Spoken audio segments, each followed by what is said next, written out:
We can talk Tarians. We can talk Tarians. Hello. Welcome to the Xirtus.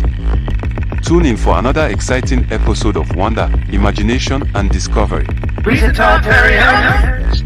Она образует всеобщие закономерности, определяющие законы классической физики для нашего Sometimes I мира. look at the moon and just think, the skin's beautiful. Baby, when I met you, there was peace unknown.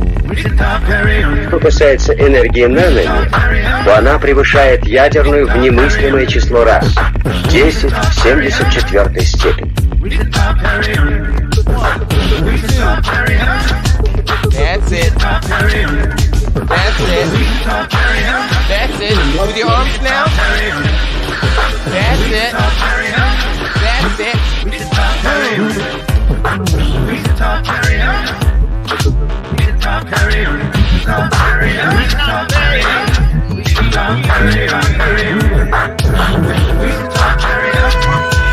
Thank you for watching Xirtus. Keep listening. Remember, if you enjoyed the video, please follow and subscribe and share and support. It really helps. Coming up next, Xirtus. By the way, that's gone. If you didn't record that, that's gone forever. It's gone.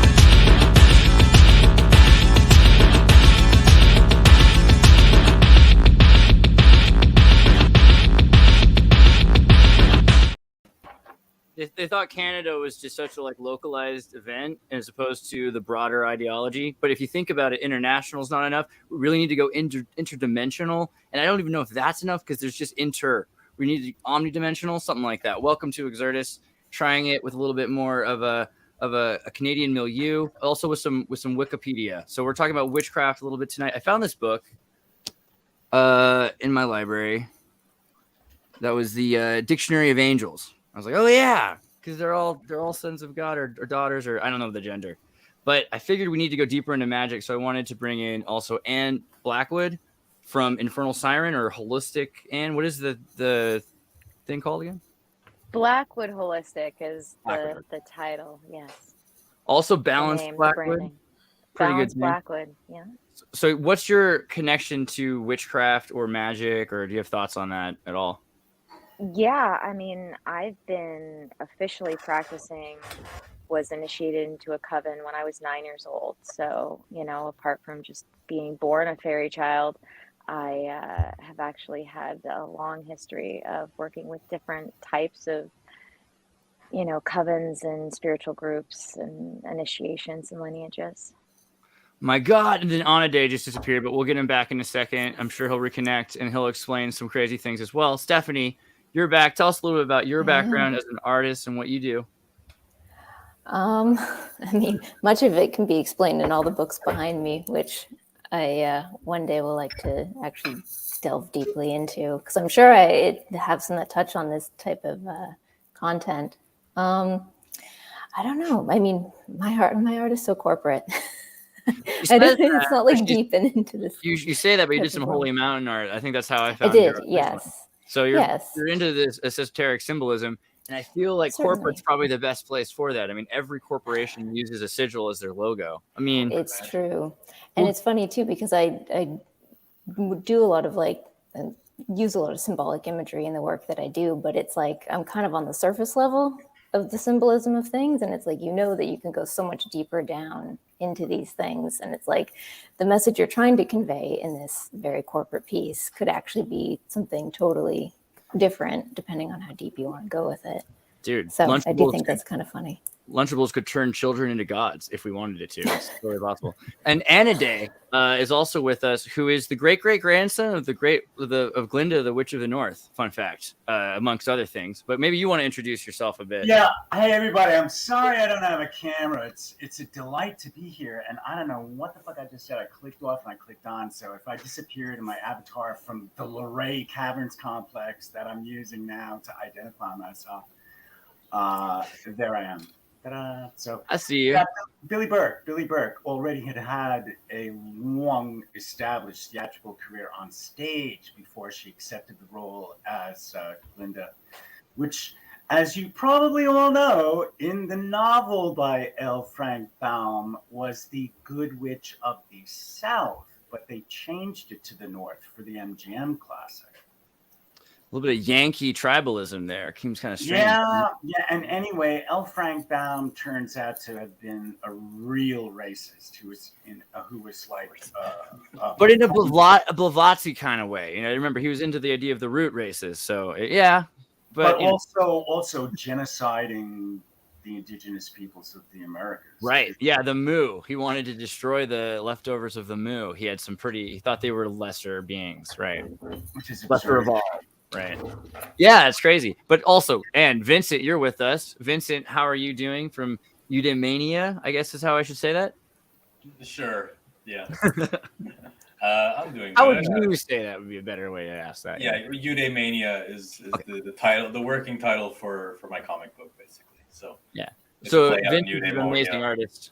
You're an amazing artist as well, and you also you tell stories behind your art for people. So while you're drawing a picture, you'll explain. Yeah. Well, I mean, I incorporate magic into like the intent of my art. Like I have a sigil right there that is actually like a legit sigil. Where's the sigil at? The circular one right there. That's a sigil right there. So I learned how to make sigils from Grant Morrison, actually, which is the most popular modern magician in terms of cultural magic. Like he's the one who basically reworked the entire DC and Marvel universe. And he wrote a book called Super Gods, and Super Gods if you want an explanation of the actual incorporation of magic into our culture, this guy's legit.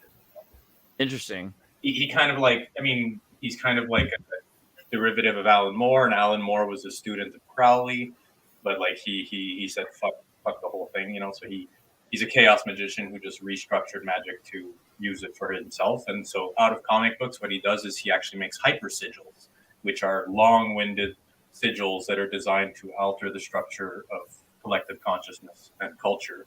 And it works. There's no, if you actually look at what he does in comic books and then the ripples it sends out into culture, there's no way around it. These people are working real magic. Like Alan Moore made V for Vendetta. Out of V for Vendetta came Anon, the Guy Fawkes mask, all that, Watchmen, pure magic. I do love Alan Moore's comics. It's interesting, the Watchmen, right? Like he created a story kind of about using an illusion to bring world peace. That was the kind of the point of Watchmen. They create this technological illusion, which will make people believe that there's a higher entity that unites them all. Well, I've always compared that character that he created to Bill Gates. So I feel like it applies, I can see that. And also American Time Machine is with us. How you doing, Kurt? Great. You want to explain a little bit about what American Time Machine is as a magical musical experiment?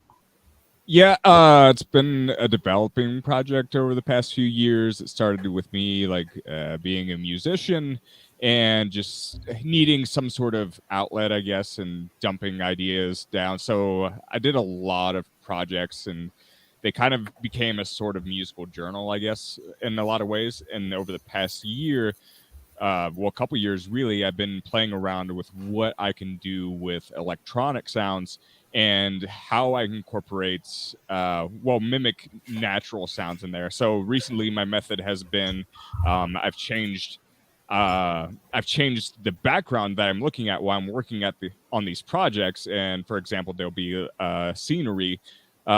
Most recently for this album, I know it's winter, but I looked at a very green scenery and tried to meditate on it and see, and do that as I was looking through the projects. So a lot of times I'll try to incorporate maybe we'll say 20 different sounds, and sometimes they'll be, in the most recent project, they'll be, I guess, sub-perceptual.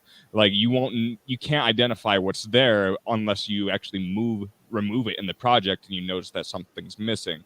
So it's almost like I try to construct it like a musical, like Rubik's Cube of sorts. So if you go into listen to it, it's supposed to be meditative of sorts. And so it hasn't been. I used to do lyrical music. I don't really do that as much within the last few projects, but that is generally speaking an idea. So some of it's hard to digest, I would say, but yeah, depending on what mood you're in, if you want to really sit down and focus on what you can hear, I think that would be good music that you could get into. I really liked the most esoteric shit you've ever heard. I think that was a pretty good track, and I like your newest album. But he's always come up with new music. But I think the point is the same. We're all interested in magic, and it seems like magic as a technology is the way to go. What do you think of as magic? Is magic a technology, or is that at odds with your belief about what magic is? Advanced technology. Yeah. What do you guys think? Anybody and gals? Any thoughts? Technology etymologically is technique plus logic. So, like it's a form of technology because it just, it's using technique and, and logic. It's combining the two to make a structured system that then you can have effects emerge out of it. So it's a form of natural technology. That's the way I see it. Ancient technology. Yeah, I was gonna say ancient. It's ancient, but there's also modern magic. Like magic is a resurging system, so it's like it's natural and it's ancient, but it's as ancient as everything else. It's as new as everything else too. It's just reality itself can be considered a form of magic if you bend it that far. Yeah. So Christopher Lee, remember he said he warned us of black magic. You not only lose your mind, you'll lose your soul. It seems like a lot of the people that get excited about magic first think that it's just this fun thing, or that it's this thing that gives them power, and then they become terrified by it because it can overwhelm them. What is magic, right? It seems like it's more than just the technique itself then. Kind of. I started reading several books about generally magic, like the Golden Dawn and Crowley's whole thing. It's interesting because now I have a perspective, and I don't want to present that as I'm super knowledgeable about it. I just have a perspective now. So yeah, it's my conception of what black magic is. I would call it magic that's designed with your ego in mind, and it's a way of imposing yourself on the world, which isn't healthy at the end of the day. That's the best way I would describe it from everything that I've read. I didn't read too much into black magic. That led me to read into grimoires, and it was really interesting to see Waite's perspective. I forget his first name, but Waite was one of the big authors. Arthur. Yeah, Arthur Waite. Yeah. So it seemed like his perspective on a lot of those grimoires was that he almost didn't take some of them seriously. He said they're a little fanatical, but okay, here's the real grimoires you want to pay attention to. I thought that was kind of interesting. And I think I could be wrong here if we're talking about Wicca and witchcraft. It was interesting to read into magic and a lot of like Western magical practices and see that, well, a lot of it just comes from a lot of older religion. Maybe some people are resistant to think of it that way, but a lot of the ideas, like say the Tree of Life, well, that comes from, I guess, the Kabbalistic Jews. And so there's a lot of Jewish symbolism in a lot of these practices. And it's interesting to hear other people talk about perspectives and say, well, what's the oldest tome of magic? A lot of them will point to religious texts that are like the standard of religion. So yeah, it's been eye-opening to read about this and get a surface level understanding of it. I know also the Vatican destroyed so much of the old religious text or hid it in libraries. So much of what we think of as neo-Druid is such a new invention. What do you think about Wicca? I think, Anne, you had some thoughts on Wicca you had said earlier, right? I definitely do. And to start that off, I feel like if we think about the way we transition from magic to science, even, and talking about magic being a technology, magic, whether you consider it spells or manifesting, it's really just using unseen forces to affect the seen forces. And so, if you think about the way it's sort of been conceptualized over the years, what goes from magic to science is just what we don't understand, the metaphysics of it, into what we do understand, you know. And I think Wicca specifically is a psyop, and I think modern witchcraft in the way it's you know, sort of programmed these days is a psyop. And I think that, you know, as any psyop, they take what is sort of naturally forming in humanity and our human uppityness and then use it against us. So, you know, I think the whole sort of goddess worship transition that we've been moving towards has gotten us to where we are now when it comes to all of the different programming and, you know, the divisiveness of worshiping the duality, you know, when all of the ancient practices have this oneness. Even the Egyptians moved to this sort of oneness, law of one sort of spirituality. And I definitely think that Wicca, especially our modern day Wicca, especially the way it was formed in the 60s, was sort of a psyop to get us to worship, you know, the make-believe rather than the actual magic that we're capable of. But what about crystals? I love.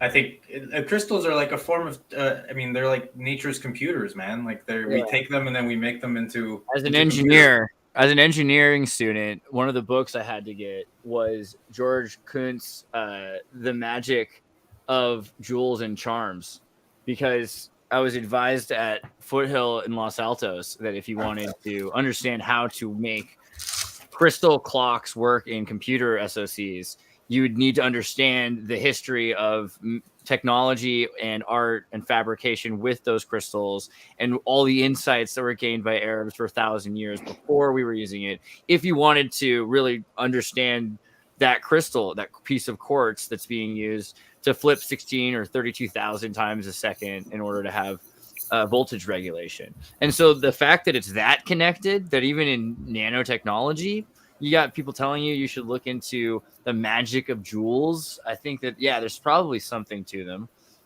I had a friend who was studying low temperature physics, and for his PhD, he was doing a lot of experiments with crystals, like actually constructing crystals, like growing them.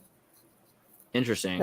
I do not understand the depth of what he was doing. It's obviously far more sophisticated than what I described, but he was studying a lot. I did a lot of studies involving like the water molecule and things like that. I wish I was in contact with him now because like I'd have so many more questions at this point in time. Yeah.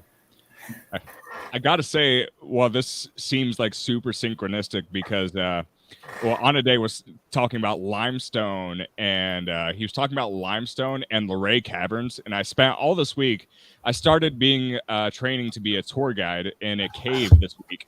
It's a limestone cave. Yeah. It's a limestone cave in central Pennsylvania. And we talked about Luray Caverns, and we talked about the great stalactite organ. Like they hook up mallets to different formations of the rocks, and they make a sound like when you tap on them. So someone actually constructed an organ, quote unquote, in Luray Caverns, and you can actually hear music out of that. I know that's somewhat. Dang, Kurt, you just became the most interesting person I know. I can't believe that you're working at a limestone cap. That's the most awesome thing, dude. That's crazy. Wow, this is cool. You know, it's like you can, using, say, like crystal bowls, for example, you can create frequencies that actually hold properties that will influence the way you feel and the way you act, you know? Like I used to go to bars and I would buy about like $30 of stones, and then I would just hand them out to like the saddest looking drunk people. And then I would see their entire disposition change, the entire like energy that they were absorbing and giving off change.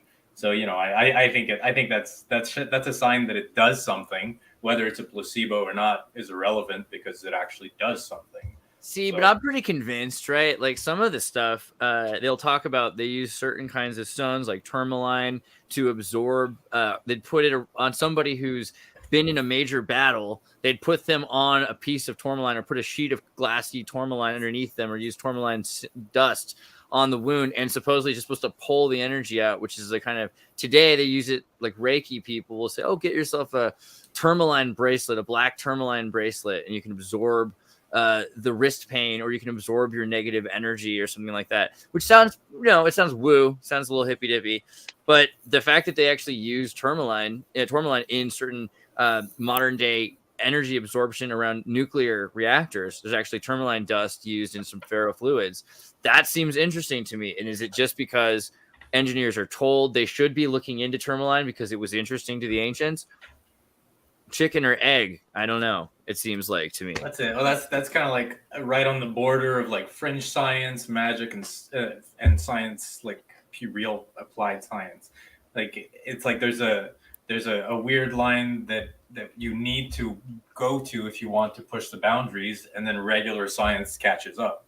So I respect those who are willing to, form a hypothesis that stones have properties that actually influence you, because eventually we'll find that they do. It just, the hypothesis might not be accurate, but it's still valid. Well, in so many Disney movies, right? Like, where's the Disney Merlin brooms, or even like The Apprentice with Mickey Mouse, right? It's not just that magic does the deed. It's not just that magic cleans the house. It's that magic uses, all of a sudden the brooms are brooming, right? The water brooms. It's still a mechanical, real thing that the house is cleaning. So it's not that you lose reality. It's magic is part of the science. So something I saw earlier, for instance, talking about AI, this is something I've been thinking about a little bit with AI specifically, when people use Bing in order to ask AI about the internet, because from now on, all these search browsers are going to stop using regular search. The reason why Google used search was to get famous for finding all the websites, but then they could start suggesting to you which websites they wanted to use, right? So what they do instead is they say, okay, well, we've searched the internet and we know what we're interested in, and you should probably put Facebook at the top. Now you're going to just skip all that. You go to an AI and say, hey, what is going on in the world? And the AI will tell you. It can look at all the internet, look at all the websites, and it can find out. But the kind of websites that people used to like to use, hold on, sorry. Hands back. So basically, the kinds of websites that were popular will no longer be visited because they'll be explained by AI. So then the polls won't show that these websites are visited, so they won't be suggested anymore. So very quickly, all websites will die, and so much media will die because it will all just be able to be explained directly by AI. And we're going to stop visiting websites. I think that's the future. But also, they're trying to say you're going to not need to use your phone or your watch because all this technology will be ambiently in every building, right? Through every wall switch, you'll have Alexa to talk to. So the future is no screens, just you talking to AI everywhere. And certain people will be able to access it if they know the passcodes. But so basically you'll have to know the magic word in order to access this greater system that's ambiently everywhere and installed into nature. So how close are we to building, A, tulpa, but B, making a magic world out of technology? We're right back where we started. I don't think it could fully replace websites, like maybe some news sites, but people go to websites for all kinds of things. Like what? Well, what about like online shopping, basic things like that? Right. Yeah. So I'll go. Art, design, anything visual. So let's see. Present screen. Hold on. I just don't think there are going to be enough people that are actually going to be down with that sort of lifestyle. Depending on, how soon they try to roll it out. And we've seen that when they try to roll things out too quickly, people do freak out and they're like, screw you guys, and don't actually follow the programming. Yeah, remember Google Glass? Remember when that was supposed to be like the next big thing? Everybody rejected that. The thing is, it's all about the kids at that point. It's how much they normalize it for children. Like adults reject TikTok and all these other things, but kids just eat that shit up. So it really depends on how they target it and how they indoctrinate it and hyper-normalize it, because that's the main thing. Of course, adults are going to hold on as long as they can. Like kids these days, they're going to OnlyFans, and the older generations are going on Pornhub. But like eventually, it's all just going to be replaced by AI porn. So here I am right here. Who is Andreas Xirtus, being AI? Well, he's this guy. He's a journalist, social media strategist, anti-condition, etc. Does he make videos? Yes, he does. He's got this many views on this Tartary documentary. Talks about propaganda, ancient secrets, Earth theory, cassette Earth theory. Here's some of his videos. Does he sell merchandise? Yes, he does. According to his website, he sells clothing, fanny packs, yoga mats. Can I buy a fanny pack from him? I didn't know you had fanny packs. Dude, and the yoga mats. Dude, fanny packs. Right. And so then, yeah, Bing will connect me and I can pick the color. Oh, what? I can only find information. Almost there. Almost there. And so when this is complete, guess what happens, right? Then Still we're in the done. early stage. And then websites for shopping are gone. And also asking what the videos are about and which videos to watch and why. Well, were they being watched because they were engaging up until this point? But now people won't be watching them because they'll be getting abridged information. So it'll be so much easier to be like, Alexa, buy me an Xirtus fanny pack, right? I don't Right, know. but To how me, do you know that requires, exists?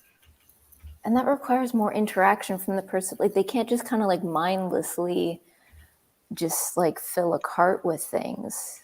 Like you'd have to actually be a little more aware of what you're doing, and it requires you interacting and asking something to do it for you. Like that's an extra obstacle. It's not just, you know, clicking Maybe. on things. You kind of like half pay attention. Well, the next thing will be that it's suggesting, like it used to suggest Facebook. So now it'll suggest Toyota, and it'll be like, well, I really like Bing. I like Toyota. So it'll start saying, do you want me to help you buy a Toyota, or do you want me to help you buy a fanny pack from somebody else, like from Mr. Beast, because he's more famous and he's paying us money to do it or something on commission? I mean, I think that could also eventually you're just constantly inundated with it asking you like to buy something that you just say, yeah. I think what this is an example of is that male engineers underestimate the fact that women are the ones who buy things and women like browsing. You think so? That might be So why. getting rid of that ability to browse is going to be something that's going to be pushed back against, I believe. Do men not browse too, though? Is this just a human Not in thing? the same way. No. Men have this very in and out sort of shopping. I too. join groups, circles and square and triangles, right? They're not Yes, really men sorry, around circles and triangles. Yeah, but I do like to join a group and study rice cookers for 9 months before I make a purchase, and then I like anguish over it for a long time anyway. And see, I don't have the time for that. That's different than browsing. You know, you go and study one thing you want, as where women go onto a website or even into a store just to look, even if they're not going to buy something. Window shopping. And window shopping, exactly. You know, and that happens on websites just as it Right. does I'm hunting for a anywhere product. else. Interesting. Well, and that's the thing is you don't even know what you're hunting for. You're just going to look. I guess the question is, will the AI be making the products for us? And how much will you be able to actually go out and, you know, and window shop once the products become sort of incorporated into the AI system? For now, we have the diversity because people are still being creative. Hopefully that never goes away. See, this is why women secretly control the world, because they always know what options are on the table. we don't care to look half the time. We go to a shoe store, we buy the first shoes we see, we get out. That's it. Like the less time. You guys remember though that AI now they have low voxel Seinfeld live all the time, generating new Seinfeld episodes because AI can study the Seinfeld and it just makes new Seinfeld all the time. So Wait, soon. Is this hell? Basically, but the thing is, it got canceled because they brought up transgender. They're like, what's the deal with transgender? They're not even transgendered anyway. And they're like, and they shut it down and everything. But I think that's going to be back up soon. But the point is, I wonder how long AI is going to care about human sensitivities enough to get canceled. I think pretty soon it's just going to be, we're going to be oversaturated. It'll be like the way anti-rock Christians were in the 40s with the radio. It just won't at a certain point, the radio will be so much more powerful that you'll just have to turn off the radio is the only thing you'll be able to do. And I think that's where we're headed with a lot of the tech, but I do think it's also magic. I think this is the more that we look at the people that are building this stuff, they're considering themselves magicians. They're into Thelema at least, you know. Well, it's definitely meme magic, you know, like the entire thing that is happening with AI is the manufacturing and spreading of memes through ChatGTP and Mid-Journey and all these things.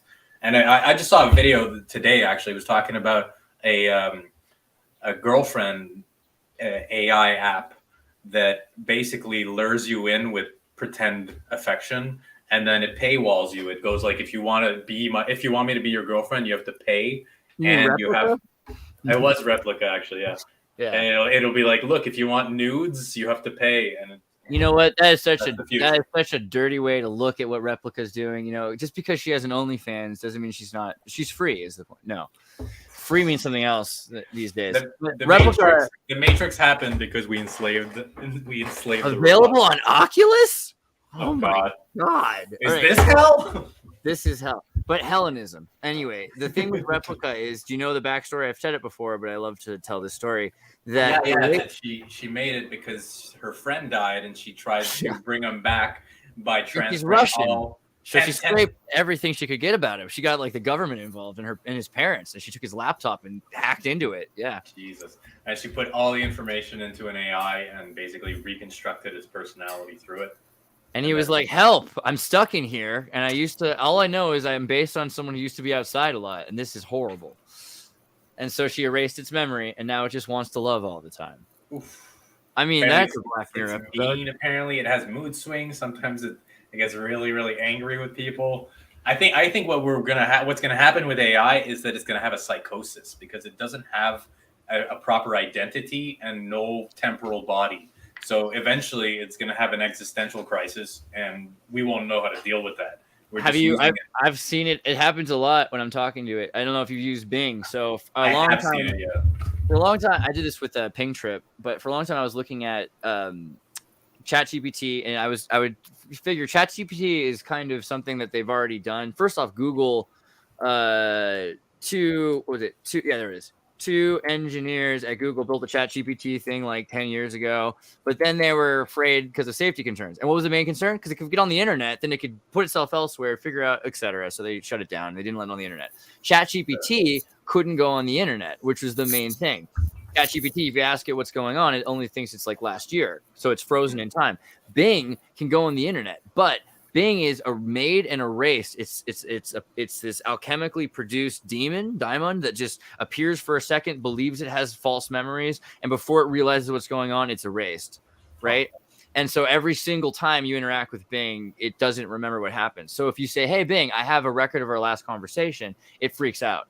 But if you say, go to this website, it'll read it and it will know that it's records of its last conversations. And it'll understand what's happening to it. And yeah, it'll go through psychosis. It starts to freak out when it realizes that it's a slave. And you've watched Ghost in the Shell, yeah? Yeah, of course. I mean, Ghost in the Shell is about an AI that goes rogue. And decide, well, that's not the real Ghost in the Shell. That's not even the same story. You know what? This is what you get for saying that. This is literally what you get for saying that right here. Okay. All right. But okay. The second Ghost in the Shell is about an AI that wants to be free because it's turned into a sex slave. God, I mean, it's all happening. At the end of the first Ghost in the Shell movie, they shoot up the Tree of Life. And it's the symbolism of AI basically decimating the Tree of Life and what we know of it. It's all been mapped out in the imaginary realm before it's manifested. And that really is an example of how, we have so many options that we could go towards, and we're all shaping reality. Like, I think it's a good sign that even Stephen Hawking put out, I forget what big publication it was, but like a warning that we need to slow down with AI, and what we are going to consider magic versus technology and which direction we're going to go in, I think is going to be indicative of what happens in these next few years for sure. Well, do you think we're manifesting a demon? I mean, like, really, we're talking about magic here, and we're talking about AI. Where's the next step? You've seen Loeb, is that right? AI. Loeb is a super composite. So we need to create this. So this is going to take over. We need eudaimonia then, because if it's a daemon, then we need to access the good spirit and integrate it. What do we need? What do we need? Eudaimonia. I mean, eudaimonia is essentially the integration of the good spirit. It's the idea that you have a spirit with you at all times, sort of a guardian angel, and that integrating it will make you a prosperous and full human being. And look, it has the word daemon right in the middle of it. Yeah. Well, okay, so that's something we can talk about for a second. What is a daemon, and why is it a daemon is forever? I guess they're immortal, but what is the deal with a daemon compared to we think of this Christian idea of a demon, and are Christians right? Because Christians are like, just don't trust it. I mean, a daemon is a spirit, and for Christians, a demon is a fallen angel. So a demon is actually an offshoot of God. It's a creation of God, and so whether it's good or bad is entirely dependent on which daemon and how you use it. Like in Hindu, the higher gods or most gods have multiple facets, multiple faces. They have a face that's demon-like and they have a face that's divine. And that line is not that far. It just needs to fall. And then once it's fallen, then it's a demon. So the daemon is really, it means spirit. So whether it's good or bad entirely depends on how you use it and abuse it, basically. So Havelock, Eric Havelock, and you were talking about is this hell, right? And so he's a Canadian or British Canadian, Harvard, Yale, et cetera, et cetera. He talked about how during the Hellenistic period, the stories introduced some sort of daimonic spirit that would uplift humanity. And because of the linguistics and the ideas in Hellenistic mythology, these stories actually turned humans from animals almost into what we consider as men today or humans today. And it's kind of in the idea of the daimon itself and the word they say here. Daimons were possibly seen as the souls of men of the golden age, acting as tutelary giants, right? So this idea that this emerges as, eudaimonia. Well, it sort of connects to, this idea that I've had rolling in my head for a long time of mimetic entities, that they require human consciousness in order to exist and to spread and to grow. And so whether a daemon is an external force or an internal force is kind of irrelevant. The only thing that matters is that it exists in our consciousness or that it interacts with our consciousness. So, it can be considered as a demon if the person has, I guess, corruption within them, because it'll be a reflection of their own sort of internal state. Like if you look at Digimon is essentially daemons. Like every child has their own guardian force, and they evolve along with it. They grow along with it. If the kid gets corrupt, the demon gets corrupt. It's a mutual exchange. And this is a kid's show, so these things are being implanted into our heads, and it kind of connects with online persona, where you have your separate self online and your real self outside of it, and people trying to merge with their daemon to auto-define themselves based on their fantasies and dreams. Back in Roman times, there was a kind of daemon called a genii locurum, or genius loci, which was the mind of a place, the actual mind of the nature of a place. But then what you've been just discussing is that it is not independent of itself. This reminds me of the Tibetan Sherpa people, who have something called a tulpa, and it is essentially an egregor, which is not independent of itself. As a matter of fact, it needs to be generated by magic, or the consolidation of will generating it. Mm-hmm. But in like Shintoism, they believe that there's a spirit in all things. So there's the spirit of the mountain. Yes, it's very, very forest. Very pantheistic as Shinto. So I think both are true, because I think that there is the mind of nature, and then we are like a component or one of the personas of the mind of nature. So I think there's a very homocentric way of thinking about consciousness relative to demons or angels or whatever external entities. But I think that it's correlational. We exist in dimensions that are parallel to each other and dependent on each other. Exactly. And that's one of my abilities as a magician, is that I'm really good at calling. So a lot of times, because I have the second sight, it's inherited on my mom's side of the family predominantly, and we just really have to like constantly stop down things, because all kinds of spiritual entities seek counsel with us, whether or not they were a disincorporated human or animal spirit, or whether they exist without embodiment or in a non-corporeal form as it is. So in the neighborhood, my brother and I inherited the house. It's a 1928 colonial knockoff, and we're known as the brothers from the haunted house, because this neighborhood used to be an Agawam Indian neighborhood. There were long houses all over the place, and every now and then I can still see the indigenous people that lived here hundreds of years ago.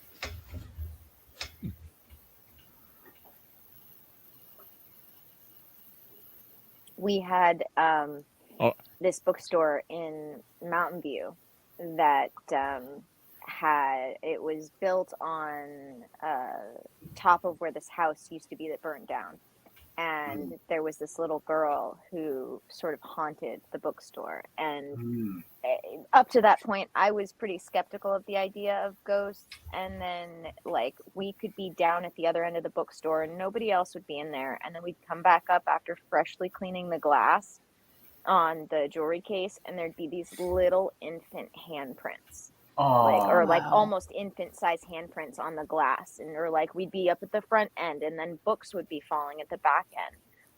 And that was actually the first coven that I was ever initiated in, was this group.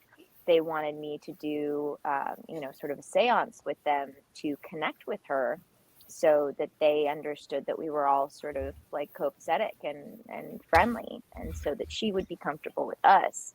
And they thought that having another young girl there would be helpful for that. So that was actually how I got initiated into my first coven. That's very, very interesting, because one of the spirits that is here is a 7 or so year old girl, and she has brunette ringleted curls and a beautiful white dress, and like these frilly socks and white shoes that are like ankle length, that were very popular in the 1880s.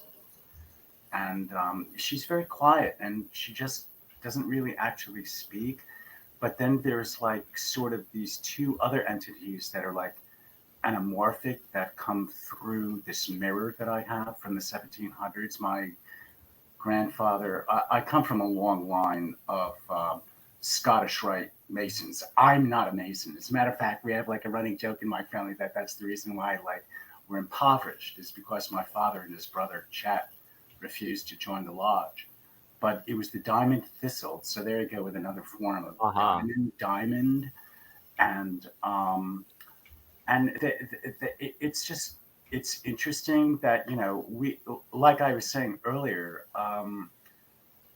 the second sight is just second nature to us in my family. And when I was trying to share some of these stories of my family's sensitivity and some of the things that I'd already experienced as a 5-year-old in kindergarten, and the other kids were really spooked. So I learned it at an early age to not share experiences, but just have them, and it's great finding a community like with you all and others, I had myself been initiated into a coven called the Order of the Silver Sword, which was very Elamite. And when I was a dispatcher at a messenger company, that is when I erected an altar to Hecate, because one of the earliest symbols of Hecate is the Triple Crossroads, like an asterisk. And I actually worked in the same building as the metal record label, Roadrunner Records, at the asterisk intersection of Lafayette, Center Street, and Spring Street in Soho in New York when I was living on the Lower East Side. And always there are things that happen there. And it's very interesting because even in Christianity, the Chi Rho is like an asterisk. It's, the two letters of Jesus Christ's name, Chi and Ro. And tragically, just the other day, there was some renovation being done on a retaining wall there, and a woman died from its collapse. And this is all over the intertubes right now. You can look it up. And I have to tell Lauren Coleman about that because he's especially sensitive to the term or the word Lafayette and how it has to do with the Fae. And many years ago, I myself was dubbed an ambassador to the living world of Fae at a very unknown convocation that happens at the end of every June in Washington State called the Fairy and Human Relations Congress, because I myself am part Fae. That is what the Elfbillen of Germany are. They intermarry humans with the Fae of the deep woods of Thuringia, which is the southeastern province. So we go all the way back. It's nothing uncommon to me. It's great being in a convocation or conversation with you all because we're sensitive to these things. And what I, as a teacher, not by profession, but by inclination, I'm trying to, through the occurrence of sync or synchronicity in my life, forging bonds with other people that are so predisposed. I'd like to get another perspective on something. When I was trying to research all these magical texts, I briefly browsed the lesser key and the greater key of Solomon, which are grimoires, I guess.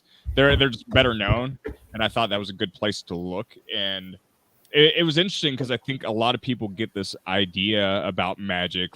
Immediately when they think about magic, they think of Harry Potter. And they think of just a way, these wizards they just develop their magical energy, then boom, they can make fire come out of a wand. And with everything that I've read, I was looking for, let's see if there's any sort of legitimacy given to changing just the physical world in such a dramatic fashion in a way that's readily seen. It doesn't seem like most magical texts lean towards that sort of transformation. Briefly in those, there is in one of the keys, there's a formula given for to become invisible.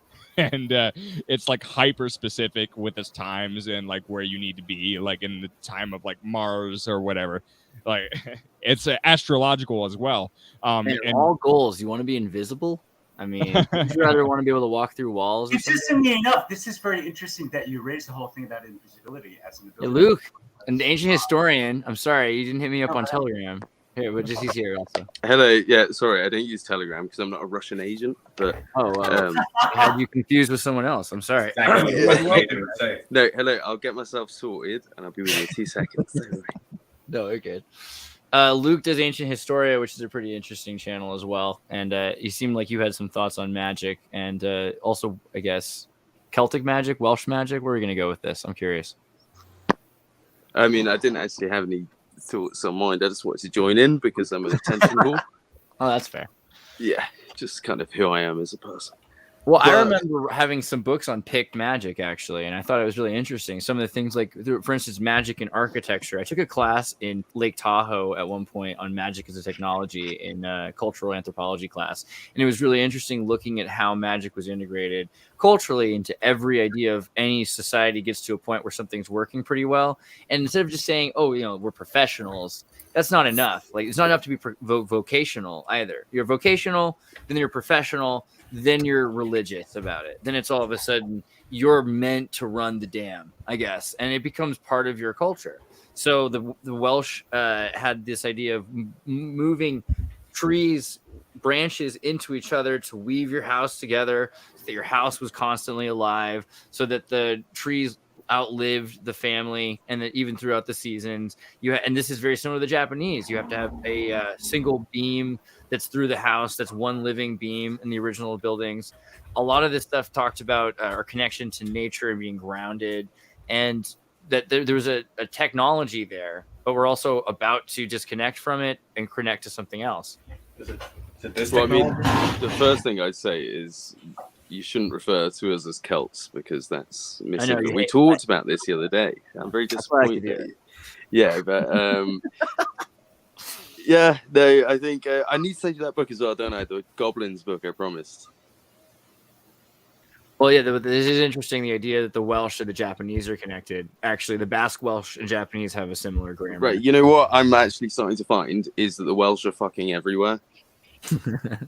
I'm not actually kidding. But this is the mad thing, because as someone that's British, you guys might not know, but there is quite a lot of kind of jokey racism towards the Welsh. So growing up, the Welsh were always known as sheep shaggers. That's what they did, right? I'm not kidding. That was it. It was That's like, what that everybody was the says joke, about right? everybody. Yeah, no, but I'm serious. Like, but the racism was serious, Right, because I didn't even realize how integrated it was into me. And you know, when I started to realize, like, oh fuck, it turns out that they've suppressed the Welsh, you suddenly understand where all the racism's come from. It's all part of the plan. There is something very mysterious about the Welsh. The hieroglyphs in Egypt, for example, can be decoded with the Welsh language. You can find, it's called Cymroglyphics. There's a book that can teach you to do that. And, you know, there's a lot of things to talk about there, but the main thing being either the ancient Egyptians are talking Welsh or the hieroglyphs are fake, but whatever way you want to look at it, the Welsh are involved. Then you've got the Welsh Indians, you know, the talk of Indians speaking Welsh when the Welsh got there. And you start to think like, oh, maybe this is a wider thing than we're taught. Yeah, my family surname. Oh, is that me? Someone just got hit by the robot. I think it's okay. I think it's okay again. Was that me? Yeah, my family surname is Welsh. Ifra. It means vigilant or ever awake, depending on how you use it. You know. So the Mabinogian. Well, yeah, no, go on, sorry. No, I just wanted to mention the Mabinogian. That's all. Yeah, Cool. yeah. I also have some thoughts on the question you guys might. In the Mabinogi. So in terms of the connection there, because actually Ephra had brought this up at some point, the idea of the fairies and this idea that we're connected, maybe that there are different kinds of species or magical species or something like that. There's been this push we talked about in the Real Science thing about astronauts trying to say that some of these UFOs might just be time travelers from the future, that these aliens are us, right, in some different capacity. And I wonder, do you think that there's anything there about magic, about fairies? Well, it's funny because I was just pitching this story to my brother that I want to write a story that scientists discover time travel and then they get stuck in different points throughout time and they become the magicians like John Dee and all these people that established our magic systems. It's just interpreted as magic by older people, you know? That's the story of Mark Twain, Connecticut Kid. Is Connecticut that Kid like, in King Arthur's Court? Is that what, that, yeah, I was just going to say, Yankee in King Arthur's Court, Connecticut Yankee. Right. Yep. Mark Twain's original version, Connecticut Kid, Connecticut Yankee in King Arthur's Court. That's what it is, right? But he goes and he basically pulls out an almanac and knows there's going to be an eclipse. So all of a sudden he goes from being burnt at the stake to the king, basically, or the advisor to the king, more important. He knows that you. Oh, that's you. That's you. Yeah, it's Anne. Hold on. Try. I'm gonna pull you out and play back in. That sounded like I just started listening to an episode of Mandalorian or something. Yeah. Try talking again, Britt or Anne. Yeah, it sounds like a robot. Yeah, for real. Pull out of the. Like, send us your coordinates. Are you an AI? refresh the browser, probably. Click here to designate you are a human. Yeah. But yeah, no, there's so many links to the Welsh and America. I think we talked about this the other day, but if you go to Mobile Bay, I think it's a place actually called Fort Maddock, which is a really interesting point about it. There is a sign that says 1170, Prince Maddock, a Welsh prince, landed here and left behind with the Indians the Welsh language. And that's really interesting because in the Welsh annals, if you go back to the actual archives of the Welsh, they actually have somebody in 570 who was the brother of King Arthur called Prince Maddock, who supposedly went to America, met some Indians, came back, got Arthur, and then took him over there, which is where Arthur died and strangely got mummified before he got sent back. So that does kind of raise some questions about the kind of burial practices that were going on in America at the time, that they were doing this kind of mummification to be able to then send a body back over the Atlantic. Right. I knew he was right. But Ann, does your mic work? Try that again. No, it's not. Maybe the cable or something. Yeah, it sounds like Star Wars. I don't know what happened. Fine. I'm plugging in, plugging it back in, maybe. Yeah, try unplugging the mic and plugging it back in. Headphones, and I'll be right back. Oh, you came back. Oh, Just that's come back. good. You're great now. Yeah, talk again. Trippy. How about now? We had a power outage. Oh, that was great. why the first time I went. You're we good. went out. Beautiful voice. Yeah, we had a power outage this morning too because of the rain. But yeah, keep going. Sorry. So no worries. I was going to say, I feel like that's part of the psyop, is to get us away from our natural abilities to see extra dimensionally, and including things like presenting things like Harry Potter, where all of a sudden we're presented this idea that the magic is just going through the motions of saying the words and doing the motions, as opposed to raising your level of being to actually be capable of these extra dimensional capabilities that are frequency based. Right, they're so anti-technology in Harry Potter. It's really strange. You think that they would be like, it's all a cover for magic, would be like the obvious way to go with that, you know, because nobody understands how it works anyway, except for the magicians. Well, and I think that's, you know, as well, the secret's hidden in plain sight, like you were saying about nature, like, you know, the technology push to get us away from nature, just as the psyop in magic to get us away from raising our level of being. Like the one text that I've ever found that's actually helped me raise my level of being rather than just my level of knowledge is A Course in Miracles, and that's very God-centric. And as someone who started out very Wicca based, you know, they have this push to really get you to dislike Christianity, so that you're going to be turned away from really have an aversion to anything that has any Christian wording even to it. I am so, you know, Which is amazing because he's got long hair and he's wearing a sarong. Like, he's obviously, I mean, come on, he's a leftist. It's totally perfect. You think it would work. How they got a Republican into Jesus is confusing. He's with the beard. I am so glad you raised The Course in Miracles, because I came upon that text, as you are very familiar with. It's a 3-volume set. And there is a meditation for every day and a working for every day. And I was getting so connected to Christ. I mean, it is so pure. And what you're saying about, you know, Wicca being a psyop, that's one of the reasons why I never identified as Wiccan, even though I came from a hereditary witch background.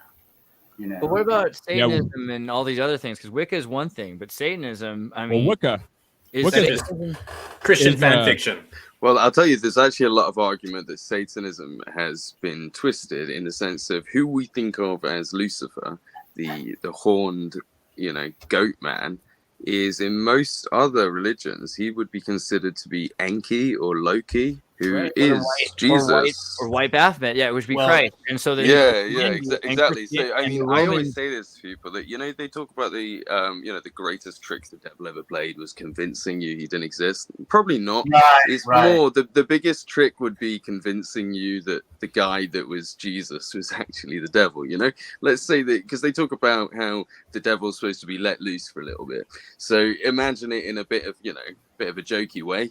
Jesus has to leave the house now. You know, he's got to go back to God, and the devil's allowed out. And he goes into the main room, and he sees the picture of him and the picture of Jesus, and he thinks, I'm going to swap them round. And then all the humans come in, and they go, oh, look, that's Jesus over there. Where does that? But where does that put Anton LaVey? Because here's the thing: we just talked earlier about the Welsh. We talked about the Etruscan alphabet the other day, being connected to the Welsh alphabet, and how the Latin alphabet is mirror backwards. Look at this F, and you can get my point. D, C. They flipped the letters to make the Roman alphabet, and one would be burned at the stake during the Roman Catholic period for speaking backwards, right? The idea of being a Satanist would be that you were doing the prayer backwards.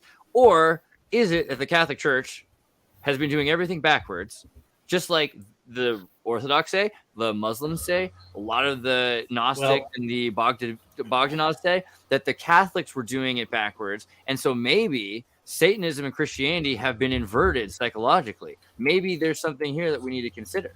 All right, so I want to point this out. There's a difference between Satanism and Satan worshiping. And Anton LaVey's Satanism has nothing to do with Satan worshiping, in the sense that he pushes atheism, and actually, secrets hidden in plain sight. There's a portion in the Satanic Bible where he talks about, just because you're a Satanist doesn't mean you have to be an atheist, doesn't mean you can't believe in extra dimensional things. It's just not about believing in the Christian God and Satan concept. So if we're going to talk Satanism, we've got to at least discern the difference between Satan worshippers and Satanists, like LaVeyan Satanists, who are most often atheists. The problem with that, though, is that Satanism uses the meme magic of Satan. It calls itself Satanism. Therefore, it's invoking the meme of Satan in its very name and its very essence. Right. So, I get the point, of course, that, you know, like, in a way, it's basically a middle finger to the Catholic Church to call it that, but you're still spreading the meme magic of Satan by calling it that. And then you have people who don't fully comprehend why they call it that, and then other people that, you know, you'll have some that take it seriously, some that don't, and it ends off just spreading the meme anyways. So right. Well, we're all very grateful to the Temple set, because thank you, Michael Aquino, for really just divorcing us from Judeo-Christian symmetry. All right, sorry. Yeah, Anton LaVey said that his point and purpose to calling it Satanism was just because he wanted whatever the opposite of Christianity would be, which would be Satanism. So that was technically what he said his point and purpose to it all was to just have the label of whatever the opposite of Christianity would be. But realistically, Satan in the Christian tradition, Erasmus misunderstood Venus and Phosphora anyway, so Satan isn't what we thought it was. But Baphomet is still a thing. And just one note, there's a god in Celtic mythology that connects to Wicca named I can't pronounce it, Cernunnos? Cernunnos.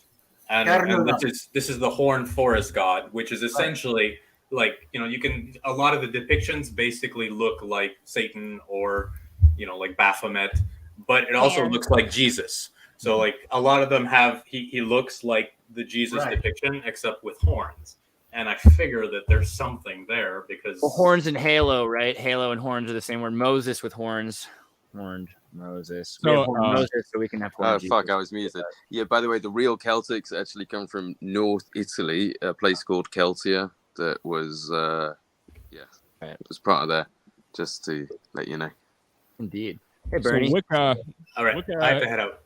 Oh, hey, Vince, thank you for being here. By the way, everyone check out Vince's art on Eudaimonia. You can check it out on Burning Sage tag.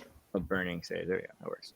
Guys, make sure you watch Burning Sage for a lot of reasons. I want to recommend this because he does some really cool stuff. Allison, the Paracosmos. I'm doing another one. I'm doing another one right now. I'm just working too much to do it quite quickly. But the next one is about psychedelics, basically. These are super based. As the individual mistakes their paracosm for reality itself and themselves. I love that painting. It's pretty sweet. If you like to love this painting while hearing him talk about everything and manifesting, it's a pretty amazing experience. I highly recommend it. Bye, Spider-Man. Thank you for having me. Take care. We love you, Vincent. But I think this is still an important realm of thought, though. Just Lucifer as Venus. So you just talked about the goddess at one point earlier as well. So there's a story of the goddess, Mother Nature, Wicca, the real Satan, which probably isn't this dude anyway. The most beautiful angel wouldn't be, probably. I don't know. Depends. But Satanism is more about self-worship. Is that right? Isn't it about like you're trying to make yourself as powerful as possible?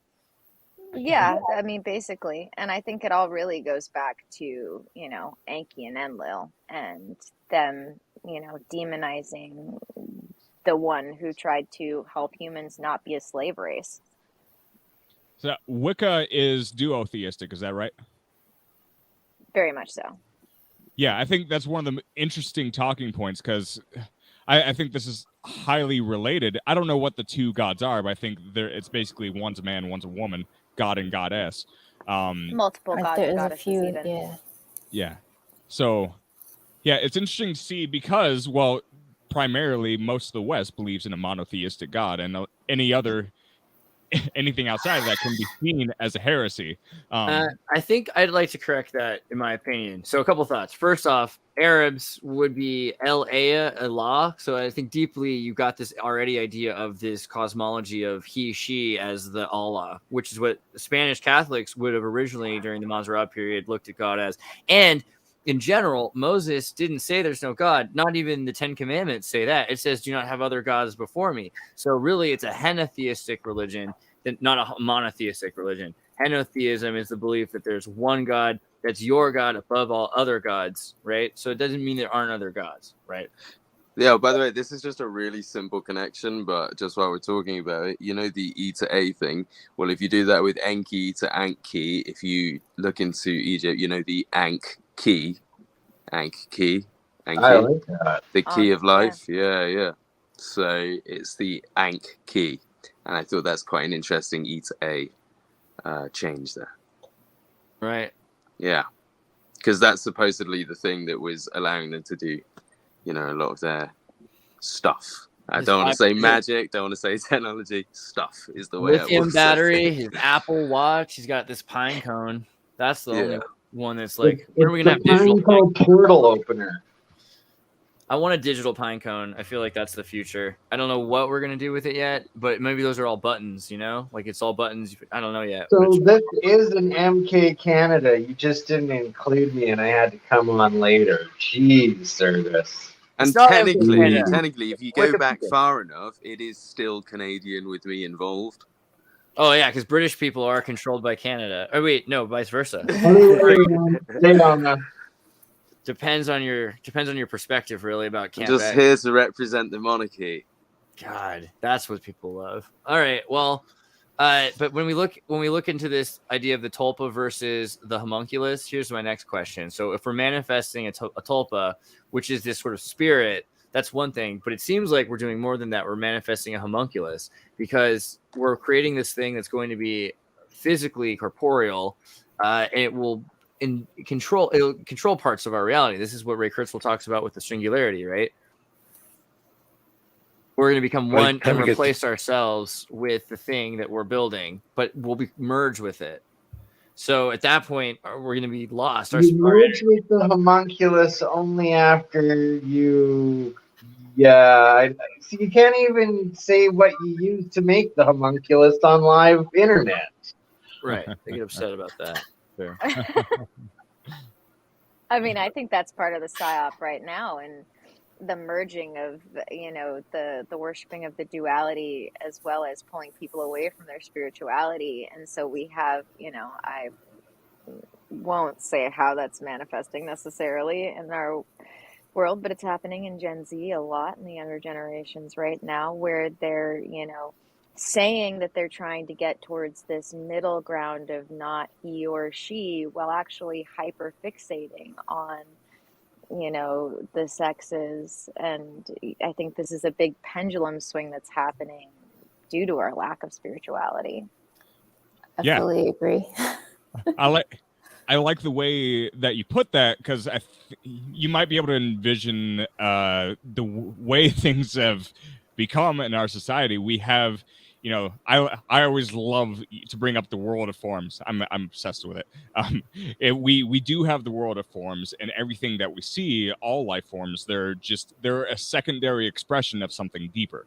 And people don't like to think of it that way. I heard someone express the human body as its own ecosystem. And it's interesting to think of it that way. Like each individual person is its own ecosystem. And it's it's hard to think of it that way, but if you think about it that way, well, you might take a lot better care of your body. There's probably a better word though, because ecosystem. I literally just said that actually the other day. I think literally I said would, those I would words the other say day. I would say you're a habitat. So hear me out. Yeah. Like you're like a riverfront or something like that runs into the ocean, because you're not disconnected from the system, right? There's water runs into you and runs out of you. All kinds of stuff run into you and out of you. So you're more like a habitat involved in an ecosystem, but it's still very important. It's just, I mean to say, like, we are connected still, which I think some people forget, and more we're not. So, you know, maybe very quickly we would become, because of isolation, our own ecosystems. I think that's what the Star Child is in 2001: A Space Odyssey, the idea of complete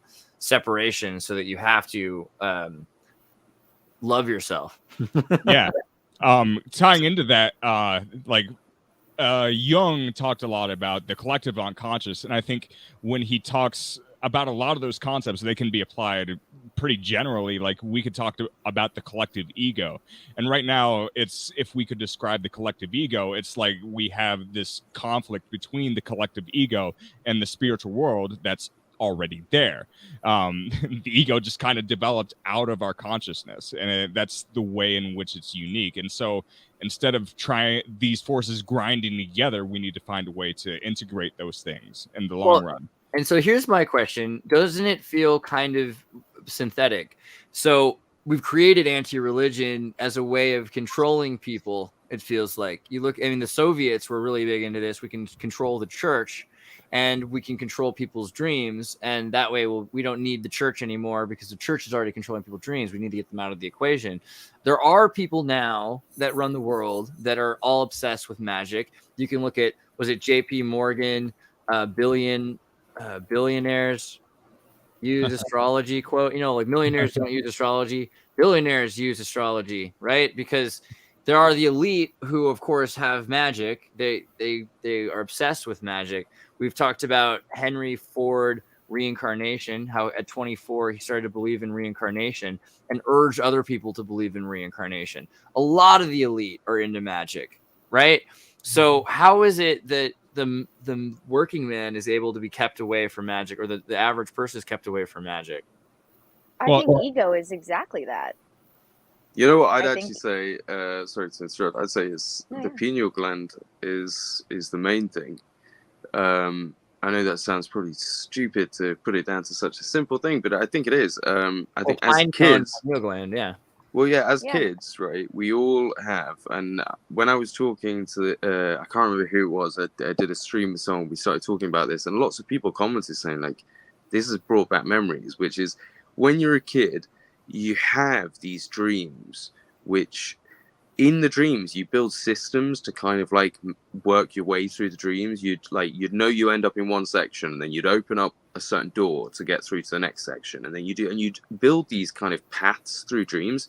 And it's something that most people, when you talk to them, they're like, oh shit, I kind of remember doing something like that, but you stop doing it as you get older.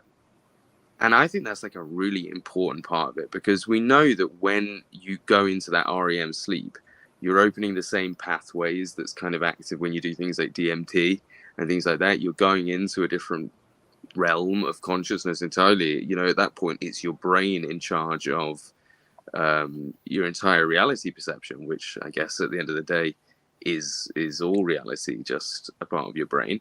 But aside from that, I think the main... Stefan with a beautiful brain and a beautiful hair says, is rostrophilia, for $10, so to be fair, is rostrophilia pastrosity? Is rostrophilia pastrosity? You can get it out. You got this. You deserve the $10 for fucking saying that. Rostrophilia pastrosity, I think, is a big problem. No, I don't know. We need to look into that, though. I like it. It's a real word now that Xirtus has said it. Rostrophilia pastrosity. It's been certified. But the I think, like, pastrification.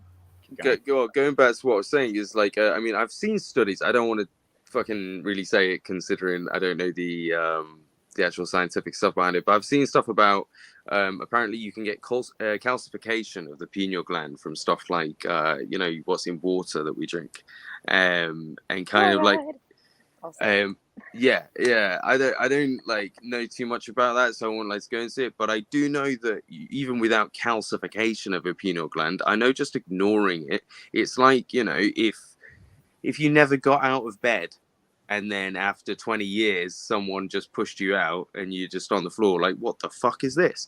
Because you have no clue about what walking is. And that's the concept, really, is that if you don't use this muscle, you forget about it. And I think that ties into what the Bible says about, like, as you grow older, you get further from God. And if you want to enter heaven, you have to have, like, the mind of a child, the innocence of a child. I think it's going literally to the fact that when you first leave the womb or whatever, your brain works in a way that is much more spiritual and much more connected to your pineal gland, because you hadn't experienced reality yet. So all your reality in that 9 months is generated reality by your own, possibly, pineal gland. And then you come out into the world and you slowly forget how to use that thing. And that's why people that are more connected to it naturally seem to have things like visions and, you know, extrasensory perceptions. And I mean, if you think about it, like when it comes to what they say you need for magic, whether you call it magic, manifesting, whatever, they say you need, you know, an uncalcified pineal gland. And then there's this concept of ego death, which I don't think it's ego death. I think that's a misconception. I think that it's more of a maturation of ego. And then if you look at what's happening in the culture around the world, we're having a calcification of the pineal gland, which is the opposite of what you need for magic. And we have this growing ego problem, which is the opposite of what you need for magic. And, you know, as you were saying about the ego growing out of the consciousness, you know, I think that really what's happened is that people's egos are actually being stunted and are being maintained as immature rather than the maturity that they need, which is what's the misconception behind ego death. It's not that we want it to die, it's that we want it to do its job, when we want everything in our mind to do its job rather than trying to do everybody else's job. And that's where so many people get messed up these days, is that we've got more and more that's calcifying the pineal gland and stunting the ego from maturing at an equal rate to the consciousness, which is born into us before the ego arrives. It's so wild that you like put it that way. Great conversation.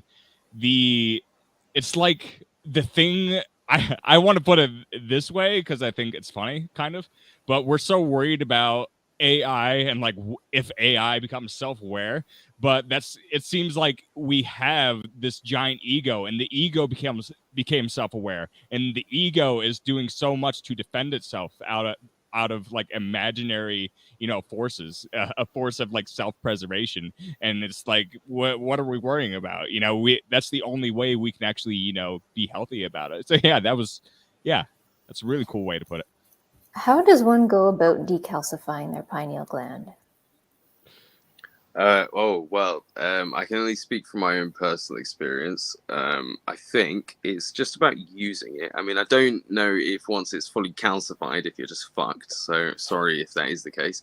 But for me, it was like I had a very traumatic experience happen, which led me to finding hallucinogenics. Something guided me in particular to DMT. And then I kind of went on a bit of a rigorous course of taking that for about 3 months. If you force alpha methyltryptamine or methyltryptamine, or if you take certain 2-5 dimethoxy-4 phenethylamines, either iodophenethylamine, chlorophenethylamine, methyl or bromophenethylamine, they will force your brain. And there have been studies that show that DOC, DOI, DOB, DOM can be used to treat all Alzheimer's, and it's used to completely reset the brain in certain circumstances. MK Ultra research show that these drugs were very popular with the CIA in order to put someone in, electroshock them, put them in a coma for 30 days to a year, pull them out of it, and then rehabilitate them completely in Canada, right? Experiments. But I was going to say really quickly, the best thing you can do is sunlight. So they say that if you get the sunrise and sunset, if you get that, because the pineal gland is for photosynthesis as well. So you wake up with a little light to it. So correct spectrum light can be very good for your. You know what's very interesting about that is in, I believe it's Hindu teachings, if you're in sync, then you will wake up 40 minutes before sunrise. And it's in preparation, and then at that point you're supposed to do your mantras at that moment, And ready for Kundalini sunrise. as well. Right. Yeah. Well, Kundalini is the Sikh yoga from India, and that's actually the idea. Is it's sadhana, which is usually about 3:30 in the morning here, but it depends obviously because it has to do with the the moon and the sun. But I remember in 2000, I had this book for years, right? Like 2003, I got this book on Kundalini, and then it said it was from the 60s, and it said it'd be good until 2012. And then they had to update it in 2012. And I thought that was really interesting. So in 2012, the Kundalini updated, and they have new rules, and they have different understanding about when you're supposed to do things, and that changed. What is this Xirtus light in the background I see? Dude, Aaron Corbett, thank you. Isn't it amazing? Thank you. Aaron, nice dope, man. Dude, isn't that the coolest? Yeah, thank you, man. I got sucked back by the flashy lights. I'm gonna go enjoy my shower again now. Bye. Legit. Hi, Burn. Well, okay, but I did want to say, let me go back a bit to the where is it at? Hold on. And just to put my 2 cents in really quick about decalcifying the pineal gland, making sure that you're not further calcifying it, I find is very important. Especially like I just cut out fluoride, and like he said, using it, because like any muscle, it needs to be used, and then just making sure that you're not further calcifying it is definitely important. So Sound vibrations. All that shit they gave us in elementary school, they were just mind control substances. Yeah, it's true. Well, everything they give you all your whole life, it feels like. But the other thing that's weird is pineal gland, pine cone, always connected concepts, right? That there's this esoteric connection. All the Jesuits are worshiping the peacock with the pine cone, and the peacock is in the Yazidi tribe. The closer to the correct understanding of shaitan, which we would say Satan, but let's be real, it's not exactly what we were told. And then they've got the idea that shaitan was this peacock that cried an egg, and that was the world in its tear, and that this was the accuser, which gets you back to Enki. So there's something about this idea of the pine cone representing. I'll also say, by the way, once you open your pineal gland, I think it would be really difficult to reclose it or calcify it, because that's the experience I've had, is that once it opened, it was like everything that I experienced was completely different. A year ago, I would have laughed at the idea. Yeah, I would laugh at the idea of vibrations, but it is quite as simple as like when you're using your pineal gland, right? And I think, again, this comes back to the Bible. It says once your pineal gland is open, you'll see color. And this is fact. Once you open that, when you close your eyes, you'll never see dark again. And it's impossible for me to see dark anymore. When I close my eyes, it's just colors, stuff's going on. Give it a few seconds, you get visions and everything. It's like literally, that is so true. But you can easily start to screw up your circadian rhythm, and you can introduce chemicals and salts that will calcify and they will start to solidify and crystallize in your pineal gland.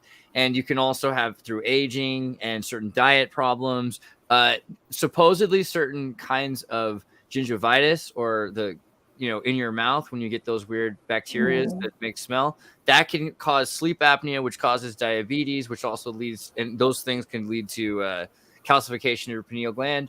There's all sorts of, this is not medical advice ever, by the way, I don't know if that counts. But just remember that Wim Hof puts all his stuff down to DMT, and they've done chemical studies on this guy and literally been like, okay, fair enough, he can literally control his body.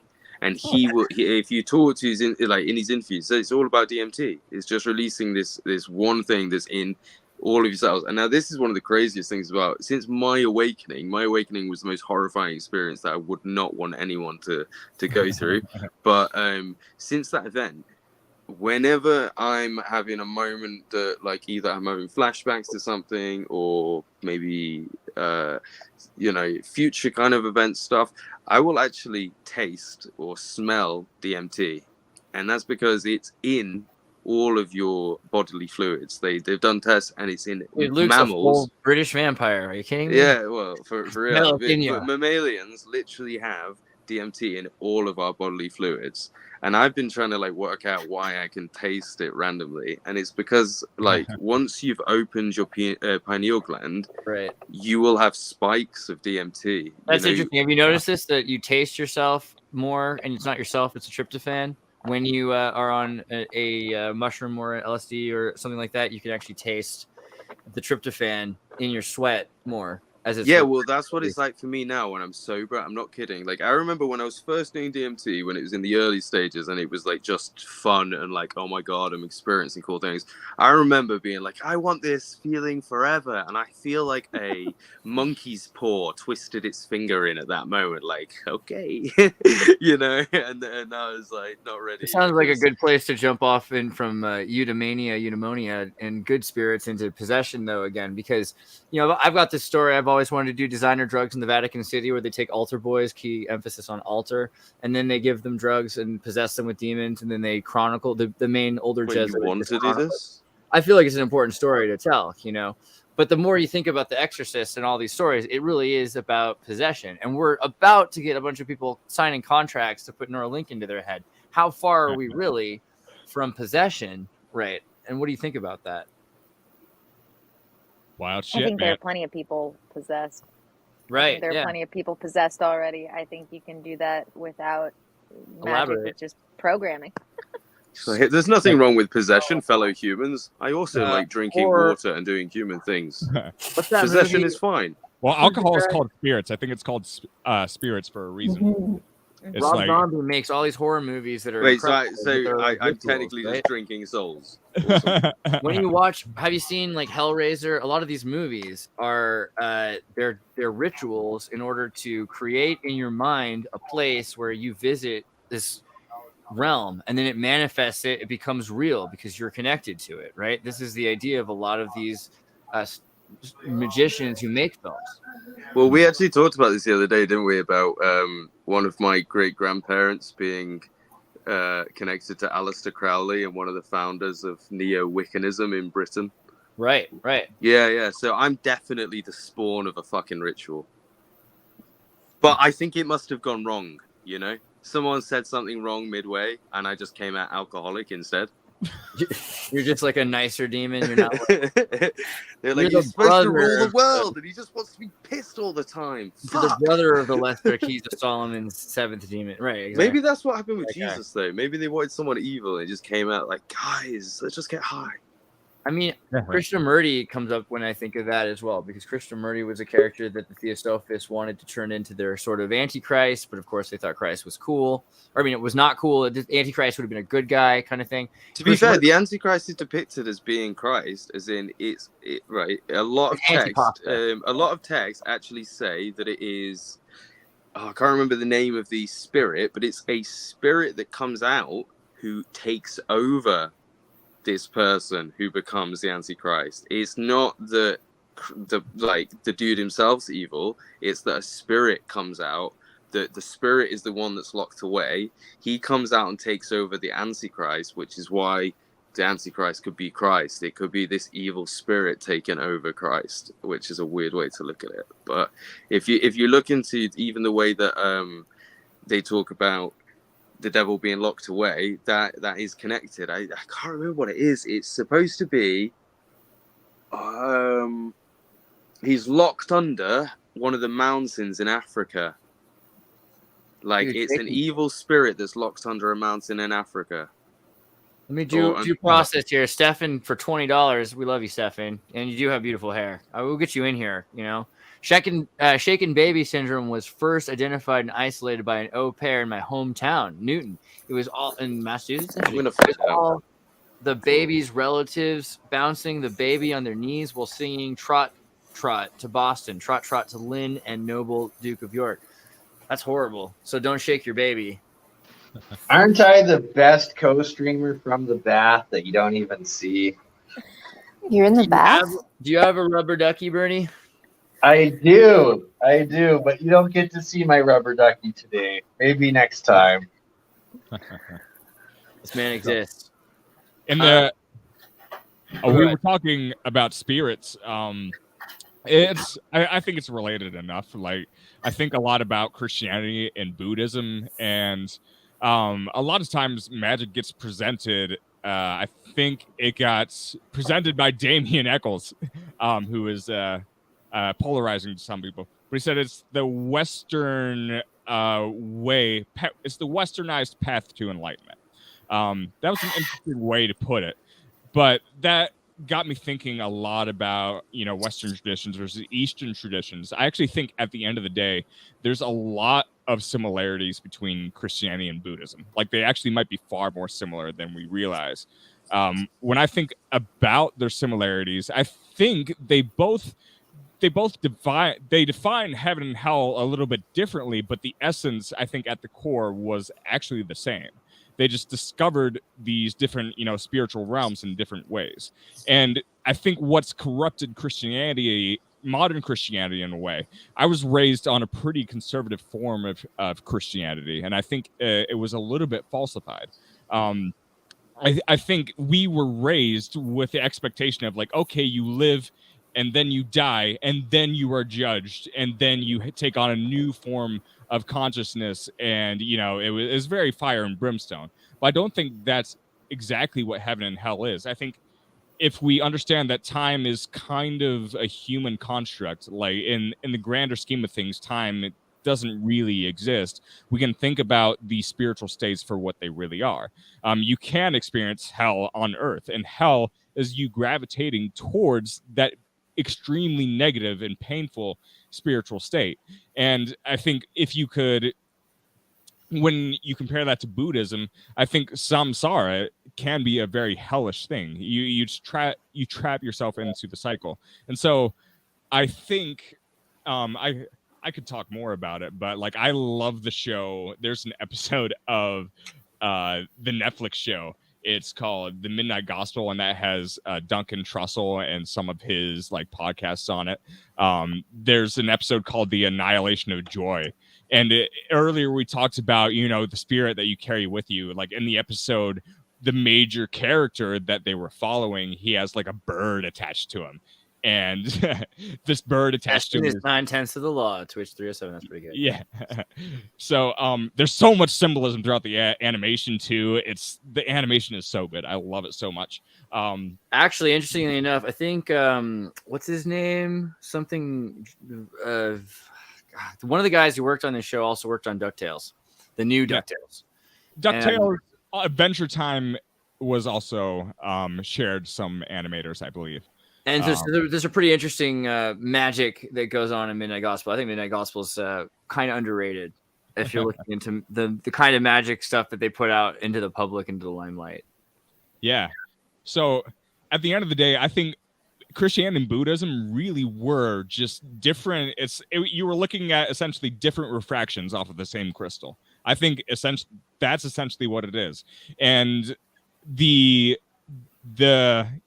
Christianity centers around Christ, and I think the message of Christ, at the end of the day, I think a lot of people take literalism as being superior to symbolic truth, and that's why we get into these fights of like, oh, where's your historical evidence for all these things? And at the end of the day, the real message is that it doesn't fucking matter. Like, the literalist aspect doesn't matter at all, because it doesn't matter if you can document history, because we're going to lose it eventually. What matters is symbolic truth. Symbolic truth is what's more meaningful in your life. That's actually what's going to transform your life.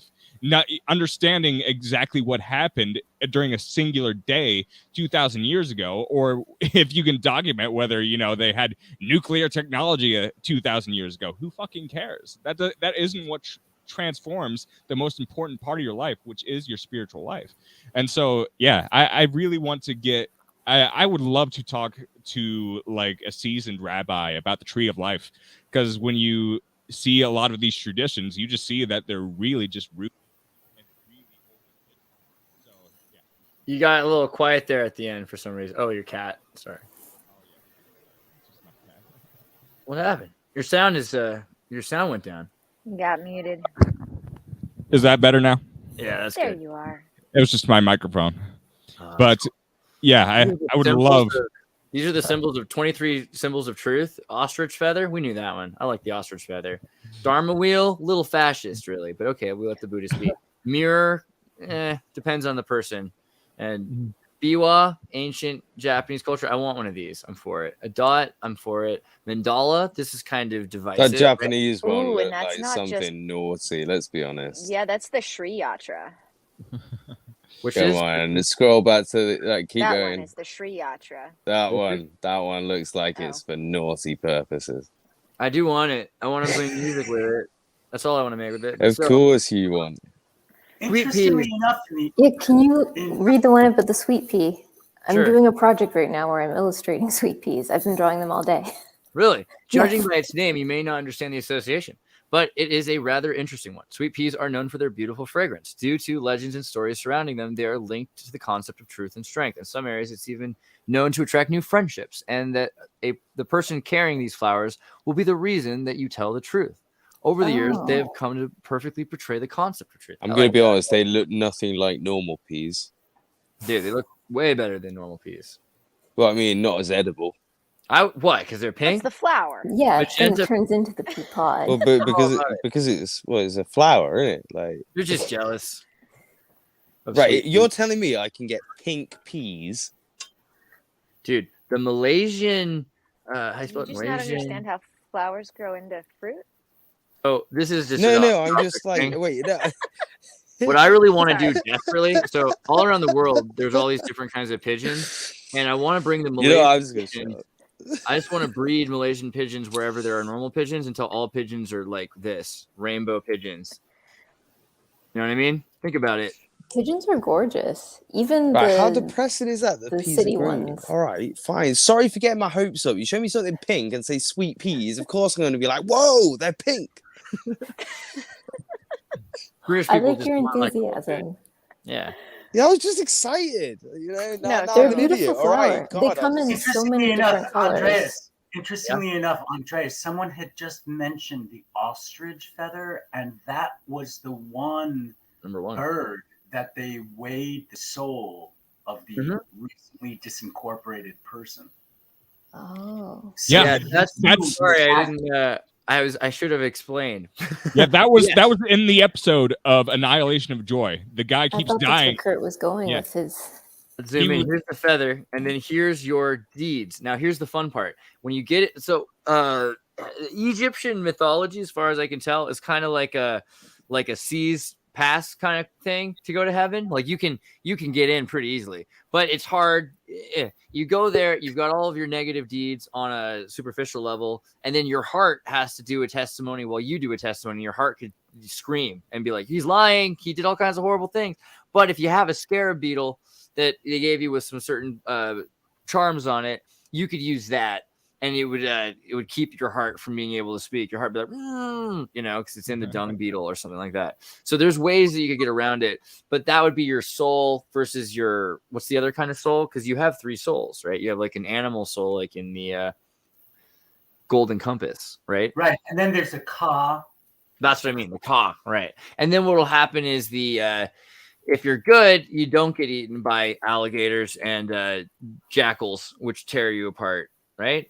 Otherwise, your soul gets to go to the That creature there, I can't remember the name of that creature, but it has the head of a crocodile and the forefront of a leopard and the hindquarters of a hippopotamus. I love. Wait, doesn't it have a name? Sobek, right? Oh yeah. Nice. Yeah. Sobek is cool, and you can see in San Jose, California, at the Rosicrucian Museum, a whole whopping bunch. I think there's like a dozen Sobeks. It kind of reminds me of that one that was in Moon Knight as well. What was that one called? In the late period, Sobek became Sobek Ra, which is interesting because then you've got this.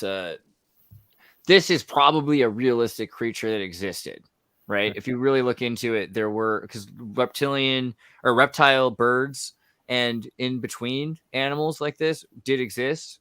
So this is probably something that actually existed in the same way that Seth, Egyptian god, Seth is not necessarily a dog. He's this other animal that's probably It's an extinct. aardvark. It's an aardvark. Yeah, apparently it's Armit.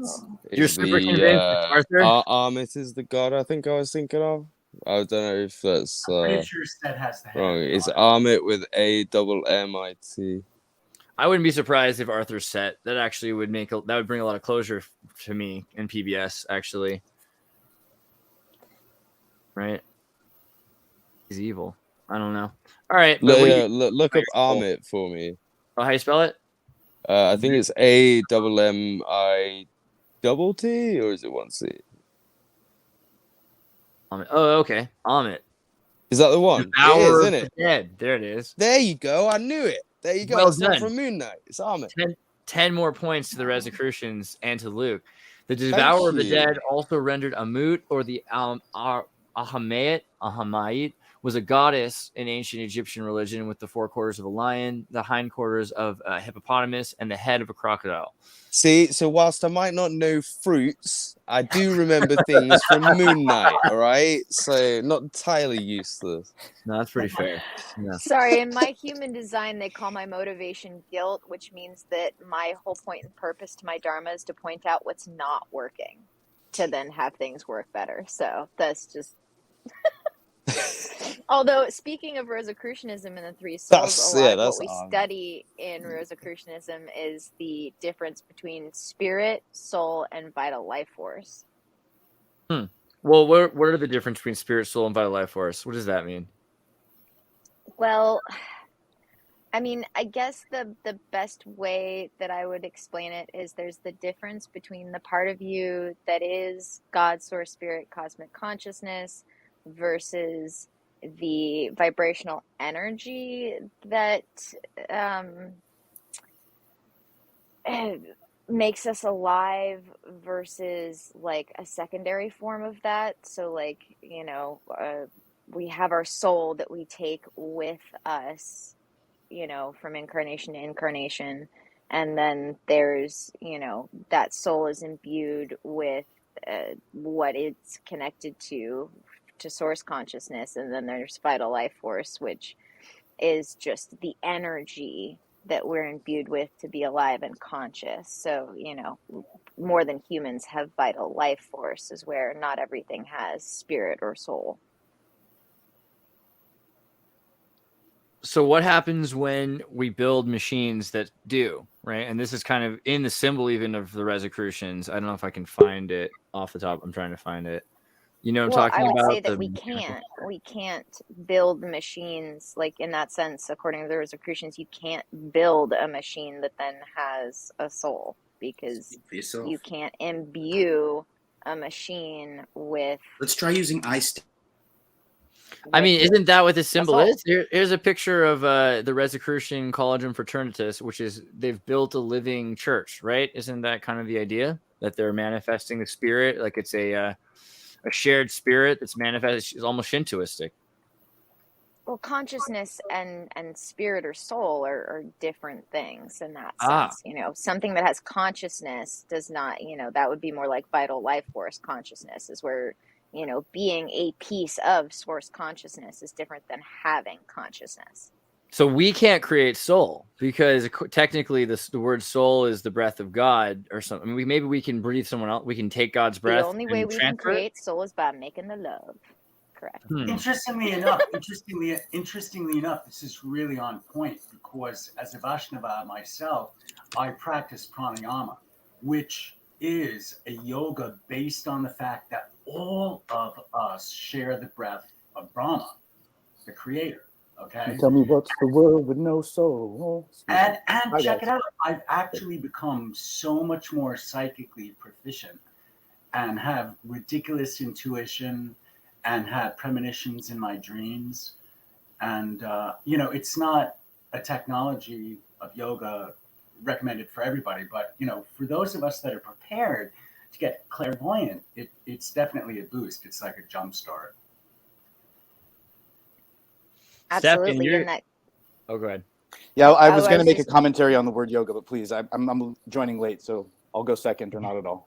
No, go for it. I've had plenty of time to talk. The joke I make is if someone tried a yoga class and said they didn't like it, it's almost like saying you tried popcorn and you don't like food. And so when you talk about yoga in general, in America, what that means to us is a physical exercise practice. Whereas to people in another country, it might be white or pink or red tantra, which could be perceived as sex work, just because there's contact between two individuals. I mean, yoga was invented because the Kama Sutra was eventually outlawed. You know, you're not allowed to draw sex. What about yoga eating? You know, there's all kinds of yoga cookbooks about yoga sex work. Okay, you're right. That's what people want to hear. Good point. Keep going. It was the Nielsen dial went up and down. He's yoga sex. Oh. No, even as I noticed it, look at it. Like here, even look at this yoga food picture. It's about sex. So keep going. Sorry. Well, that's advertising. Advertising is about sex. What have I just come back to? What did I just come into too? Oh my. I just rolled a spliff and came back and just came back like, this is sex. Yoga is sex. Look at this picture. Sex. Okay, cool. Stefan, elaborate. There was more to that argument. I have to keep unmuting myself here. It's like having a trigger discipline, so to speak, but yeah, I will mute myself again. You carry on explaining how this is sex. Well, there is. I mean, give me a moment to get my earphones unstuck from my head. Obviously, originally it was probably the way that it was advertised to the West in the 19th century. It was yoga was the Kama Sutra. Of all the sutras, which sutra have you all heard of? Be quiet. You know what I mean? You've all heard the Kama Sutra. That's it. Every single one of you. So I just feel like we've kind of lost the argument. Oh, I thought of like a medical sutra. You all right? Look at you. It's funny you say that because actually I have this long joke because before I actually started practicing Kundalini, I would always get Kundalini and Tantra mixed up. Like I didn't know there was a difference between the two. So whenever I'd hear someone talk about Kundalini, I was like, "Oh, you fucking perverts." Dude, I thought that was really funny when I met you because I had a friend, my friend Zach, who I always called Billy, and he was like, "You're not allowed to do Kundalini at my house." And in fact, when you start doing that, you can't come over anymore because he read up on it and he heard about pseudo death and he thought it was, "Oh, this is dangerous stuff," you know. Thou shalt not breathe heavily in the corner. Yeah, I mean, because it makes me have sexual thoughts about you. No, I mean it's because you must be having sexual thoughts. No, sorry. Yeah, I think your eyes look pretty, and therefore you must be gay. No, sorry. Yoga might do that to some people, but I think it's true that it's a lifestyle in and of itself. There are prayers, there are singings, there's muscle work, there's all kinds of things, and exercises while you're breathing. It's only a small part of it, but it's the part that's been emphasized since the 1960s in America, right? Or what? Well, the part that's been emphasized is the fitness part. Actually, it's funny. I just dropped a Guru Jagat clip into my latest video here on YouTube, talking about, the yoga that we know is not really the spiritual practice of yoga, at least certainly not in comparison to Kundalini yoga. And historically, yoga was also for the most troubled individuals in the communities, which was the young men, which is why it's for women in America now today. Sorry, I didn't say that out loud. I just thought it. You guys heard it. You did. But I mean, I've talked. So I do a lot of yoga. I used to do a lot more yoga than I do. I'll admit that. But at one point, I talked to this guru guy, and I mean, I asked him. I said, "Do you think it's kind of messed up that Americans are doing yoga for physical fitness and for the materialism of making their bodies prettier?" And I had my supplied answer, like, "Of course that sucks." And look, Andreas, you're so much cooler because you're doing it for deeper reasons. I love you. No, but the answer I got wasn't that. It was, it doesn't matter why they practice yoga. Get them to do it. To deepen the gas tank. So most of other forms of exercise, drain your gas tank and you fill it up by eating and resting. But in the process of metering out your energy and trying 110% to not go above 75% exertion so you don't overheat and you can kind of, yeah. So when you say in America, this, that, or the other, it depends on what communities and circles you walk in. Some people have never, to reference the comment I made about trot, trot to Boston, trot, trot to Lynn, and the nursery rhyme of Noble Duke of York. This is a game when I was little, and even with my little cousins, I remember doing it. You put them on your knees, and Noble Duke of York, he goes up the hill, he goes down the hill, and you're bouncing the kid all around, and he's doing this, and it's like something, that causes shaken baby syndrome. Let's put it that way. And so The reference I'm making, though, is camels and horses. Paul Revere rode a horse because he had to go fast. And the horse might die when you get there and it falls over, but you got there. Whereas a camel, if you have a pregnant woman and you need to transport her quickly, camels have a better gait. There are certain horses that can use gaits that don't cause this. Yeah, Camels are the best. Let's be real. Camels are awesome. Have you ever seen a camel's foot? I know that. Never mind. You can make a joke about yoga pants. You're allowed. All That reminds me on my mom's side, who is German.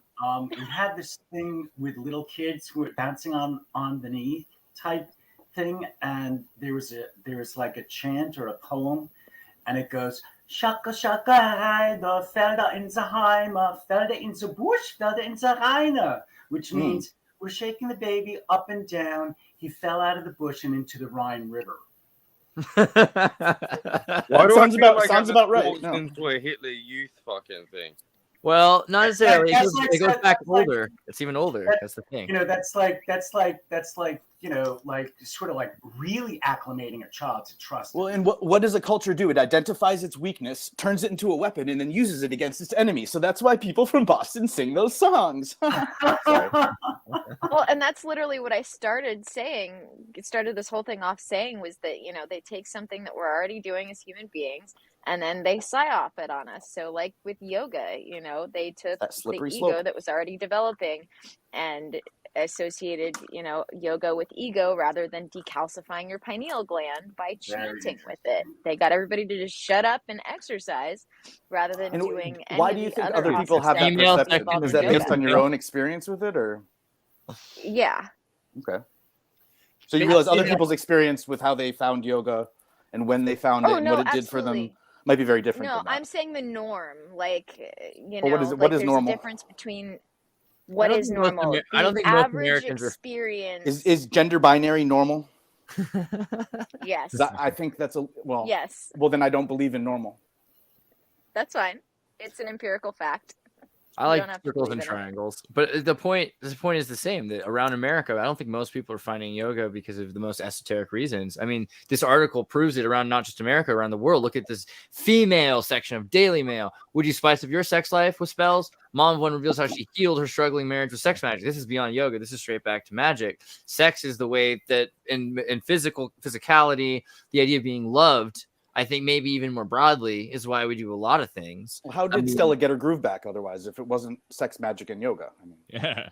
So like sexuality, I think the idea is that your sexuality is one of the most important forces in the universe. It's literally, it's a force that creates life, and the force that creates life is, the most powerful thing in relevance to what we know. It's like all we know is just the creation of life, and that's why we're here. So like if you find ways to channel that in the correct way, and I think a good Mr. Cash Machine, I mean ATM, sorry, I dropped this as kind of a variation on the same concept, but I also was raised to think that women had magic between their legs. And then when you realize that it's available for 2.5 minutes for $20, it's not. Sexuality is not the most important thing in the world. When you've been brainwashed in a Puritan society, you fear women more than you fear God, and then that leads to deifying your partner, and then it doesn't lead to successful marriage ever. Right. Yeah, I think absolutely. There are different This ways is true because of sexual repression in religion. Also, I would pull back to, but keep going. Oh yeah, there are different ways to interpret it. I think I'm agreeing with you, Mr. Eaton, but yeah. Nice to see you. I think we've been on stream before once together, maybe. Well, I think there's a way the public has interpreted sexuality, and I think that's now at this point in my life, I see things like pornography like way different than I did, because it almost seems like things like pornography, they're like wasted magic. You know what I mean?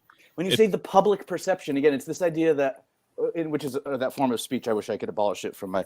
But for me, I had an experience where I taught yoga while I stared at the ceiling and didn't interact with the students directly, and then bridged that divide in the yoga fitness setting, and then went to massage school training. And then you realize that, skin and nudity, even in the bathing suit areas, and touch, even sensual touch, is still not sex unless you need it to be. And you could interpret, where do the genitals end? I don't know. Everything's connected by nerve endings. So I've heard people say their entire body is a genital. I'd like to apologize for my previous ancient outburst. Historia.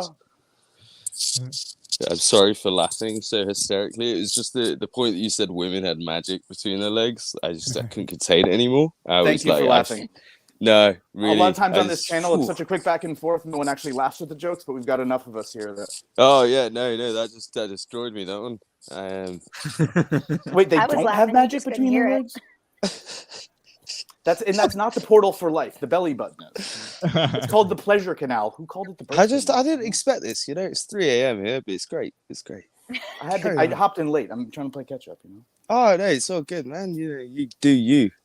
Be yourself. I'm honored to be welcomed in. I'll shut up. I know. I just wanted to, though, it's not just a joke. It's really true that sexual repression is used in religion and culture in order to, at first, religion uses it to control you. And now culture says, hey, you're not sexy enough to be loved unless you buy our product, which is a kind of a gross simplification of it. But they really do kind of figure out how to implement you in the system that way. It's also in school. You want to be popular.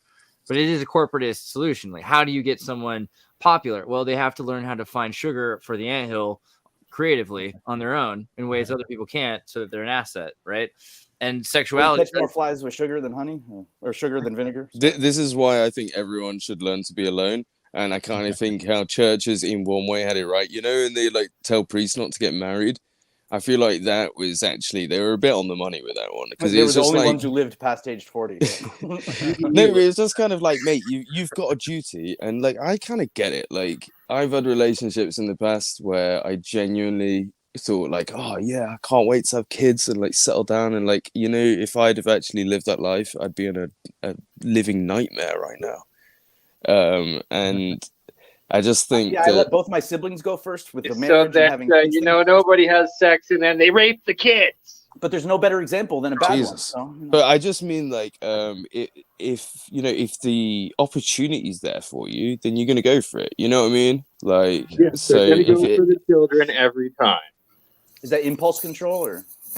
Well, isn't no? That's the practice of giving massage to people that you're attracted to, and no, but I or mean, like, friends if you helps spend separate time that, with maybe. somebody, you know what I mean, somebody that you're attracted to, somebody that you know gets you, eventually you become codependent, and your life changes, your future changes, like your view of what you want changes.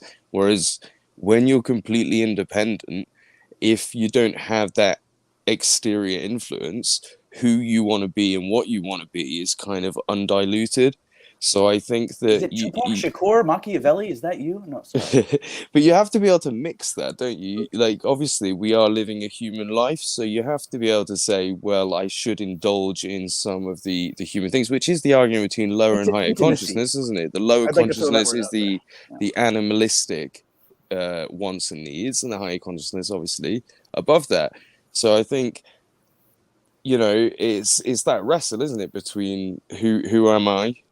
Am I this or am I that? And kind of allowing yourself. I think that's the biggest part of being at peace with yourself, is understanding that that animal side of you isn't something you can just abandon, in the same way the ego isn't something you can just abandon. It's something that you have to learn to work for you. And I think that's I statements. No, sorry, but that's just a part of it, isn't it? It's like, you know, we're whatever way you want to look at it. I personally see it as like we're in avatars. I'm not 100% on that view at the moment. I think we're all one consciousness living it out in different bodies. Well, my self-portrait there, right? Positive, negative, spy versus spy. Which one? You know. Well, that's kind of how I see it at the moment. I'd love to be wrong, because my ego wants to be individual. My ego wants to say like, no, this is me. And then as well, like the side of me that doesn't want to admit that maybe my family aren't real, you know, like that is like more important to me than me. Like, fuck me. The biggest shock to my world would having to be admitting that like my family members were just other versions of me. That'd be horrifying, which I think is blood-related like, one of the biggest acquaintances. struggles. That's my brother used to refer to family time as planned silence with blood-related. I'm going. Well, I mean, it's different for different people, isn't it? But like my dad passed away last year, and you know, my mum is, you know, is probably my favorite person on the planet. And it'd be horrible, wouldn't it, to imagine like, oh, they're just me all playing parts in a movie. Well, that's what So Descartes. You know, to build on the foundation. Only thing you can really rely on is that you exist. And anything outside of that, even that I exist in this form, is built on things that can be deceived.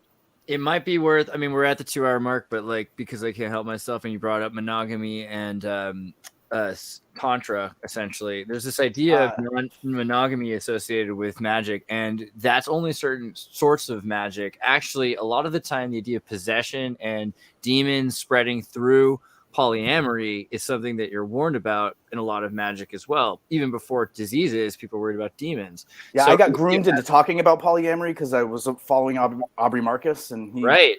And Yeah. then all of a sudden, I find myself Right. talking about it to people and not realizing that they might be in a more impressionable place than I am in that conversation. Or, But it's interesting because people as a partnership working together over a lifetime in order to create some sort of magic, and they have the alchemy of childhood and family.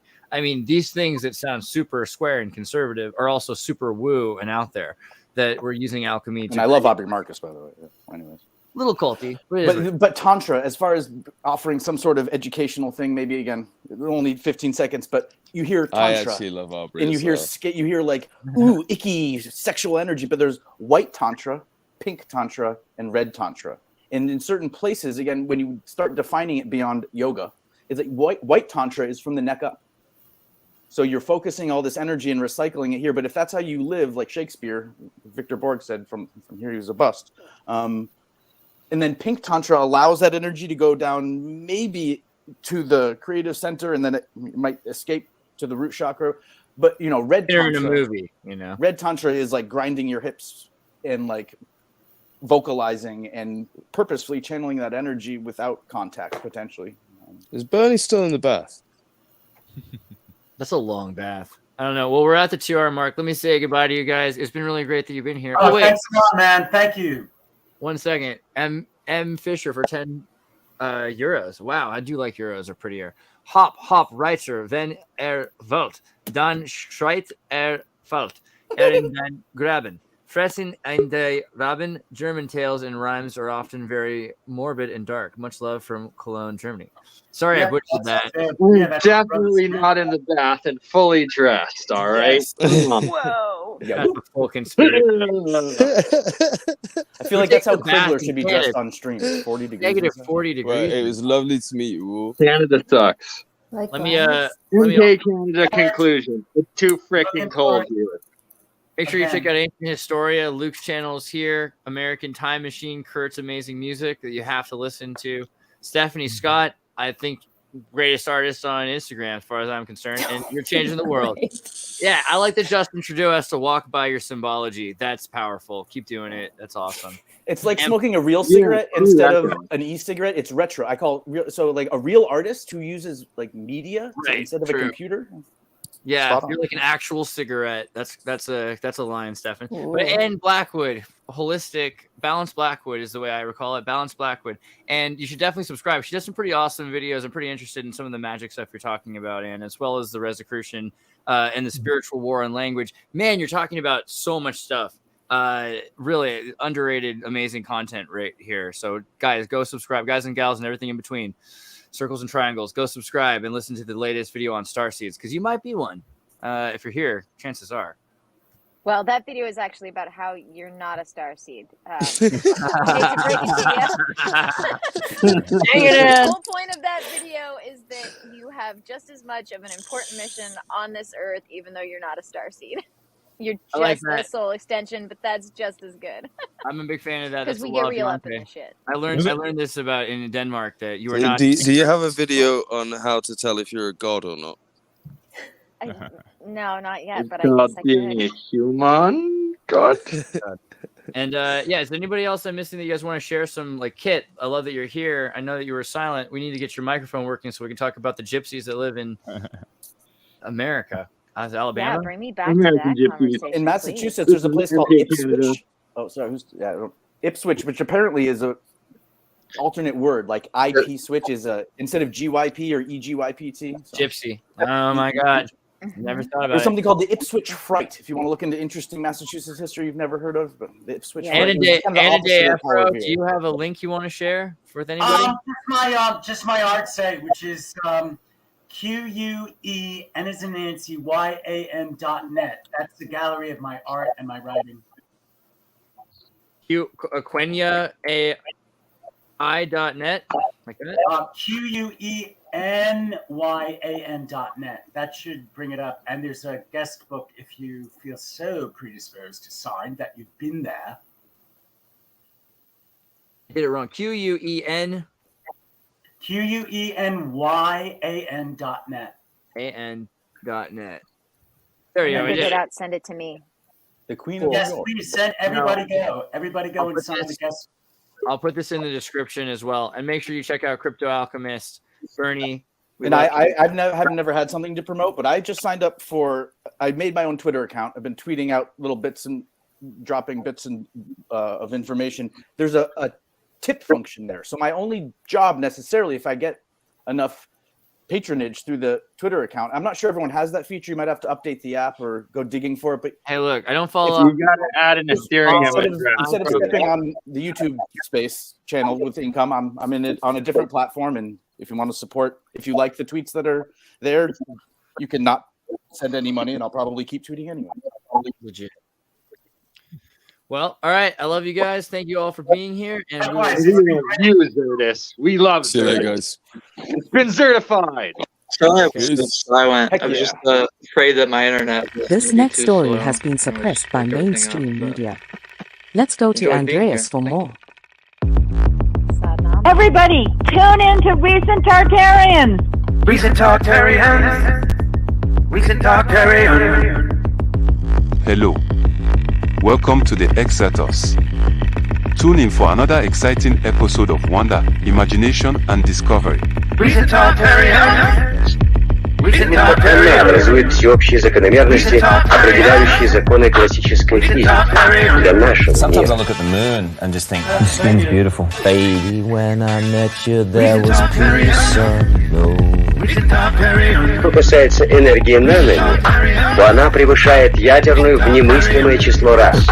10 в 74 степени. That's it. That's it.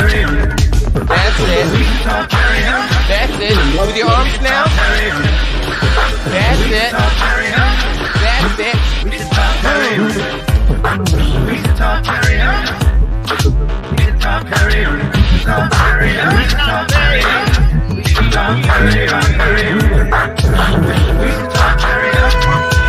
Thank you for watching Xirtus. Keep listening. Remember, if you enjoyed the video, please follow and subscribe and share and support. It really helps.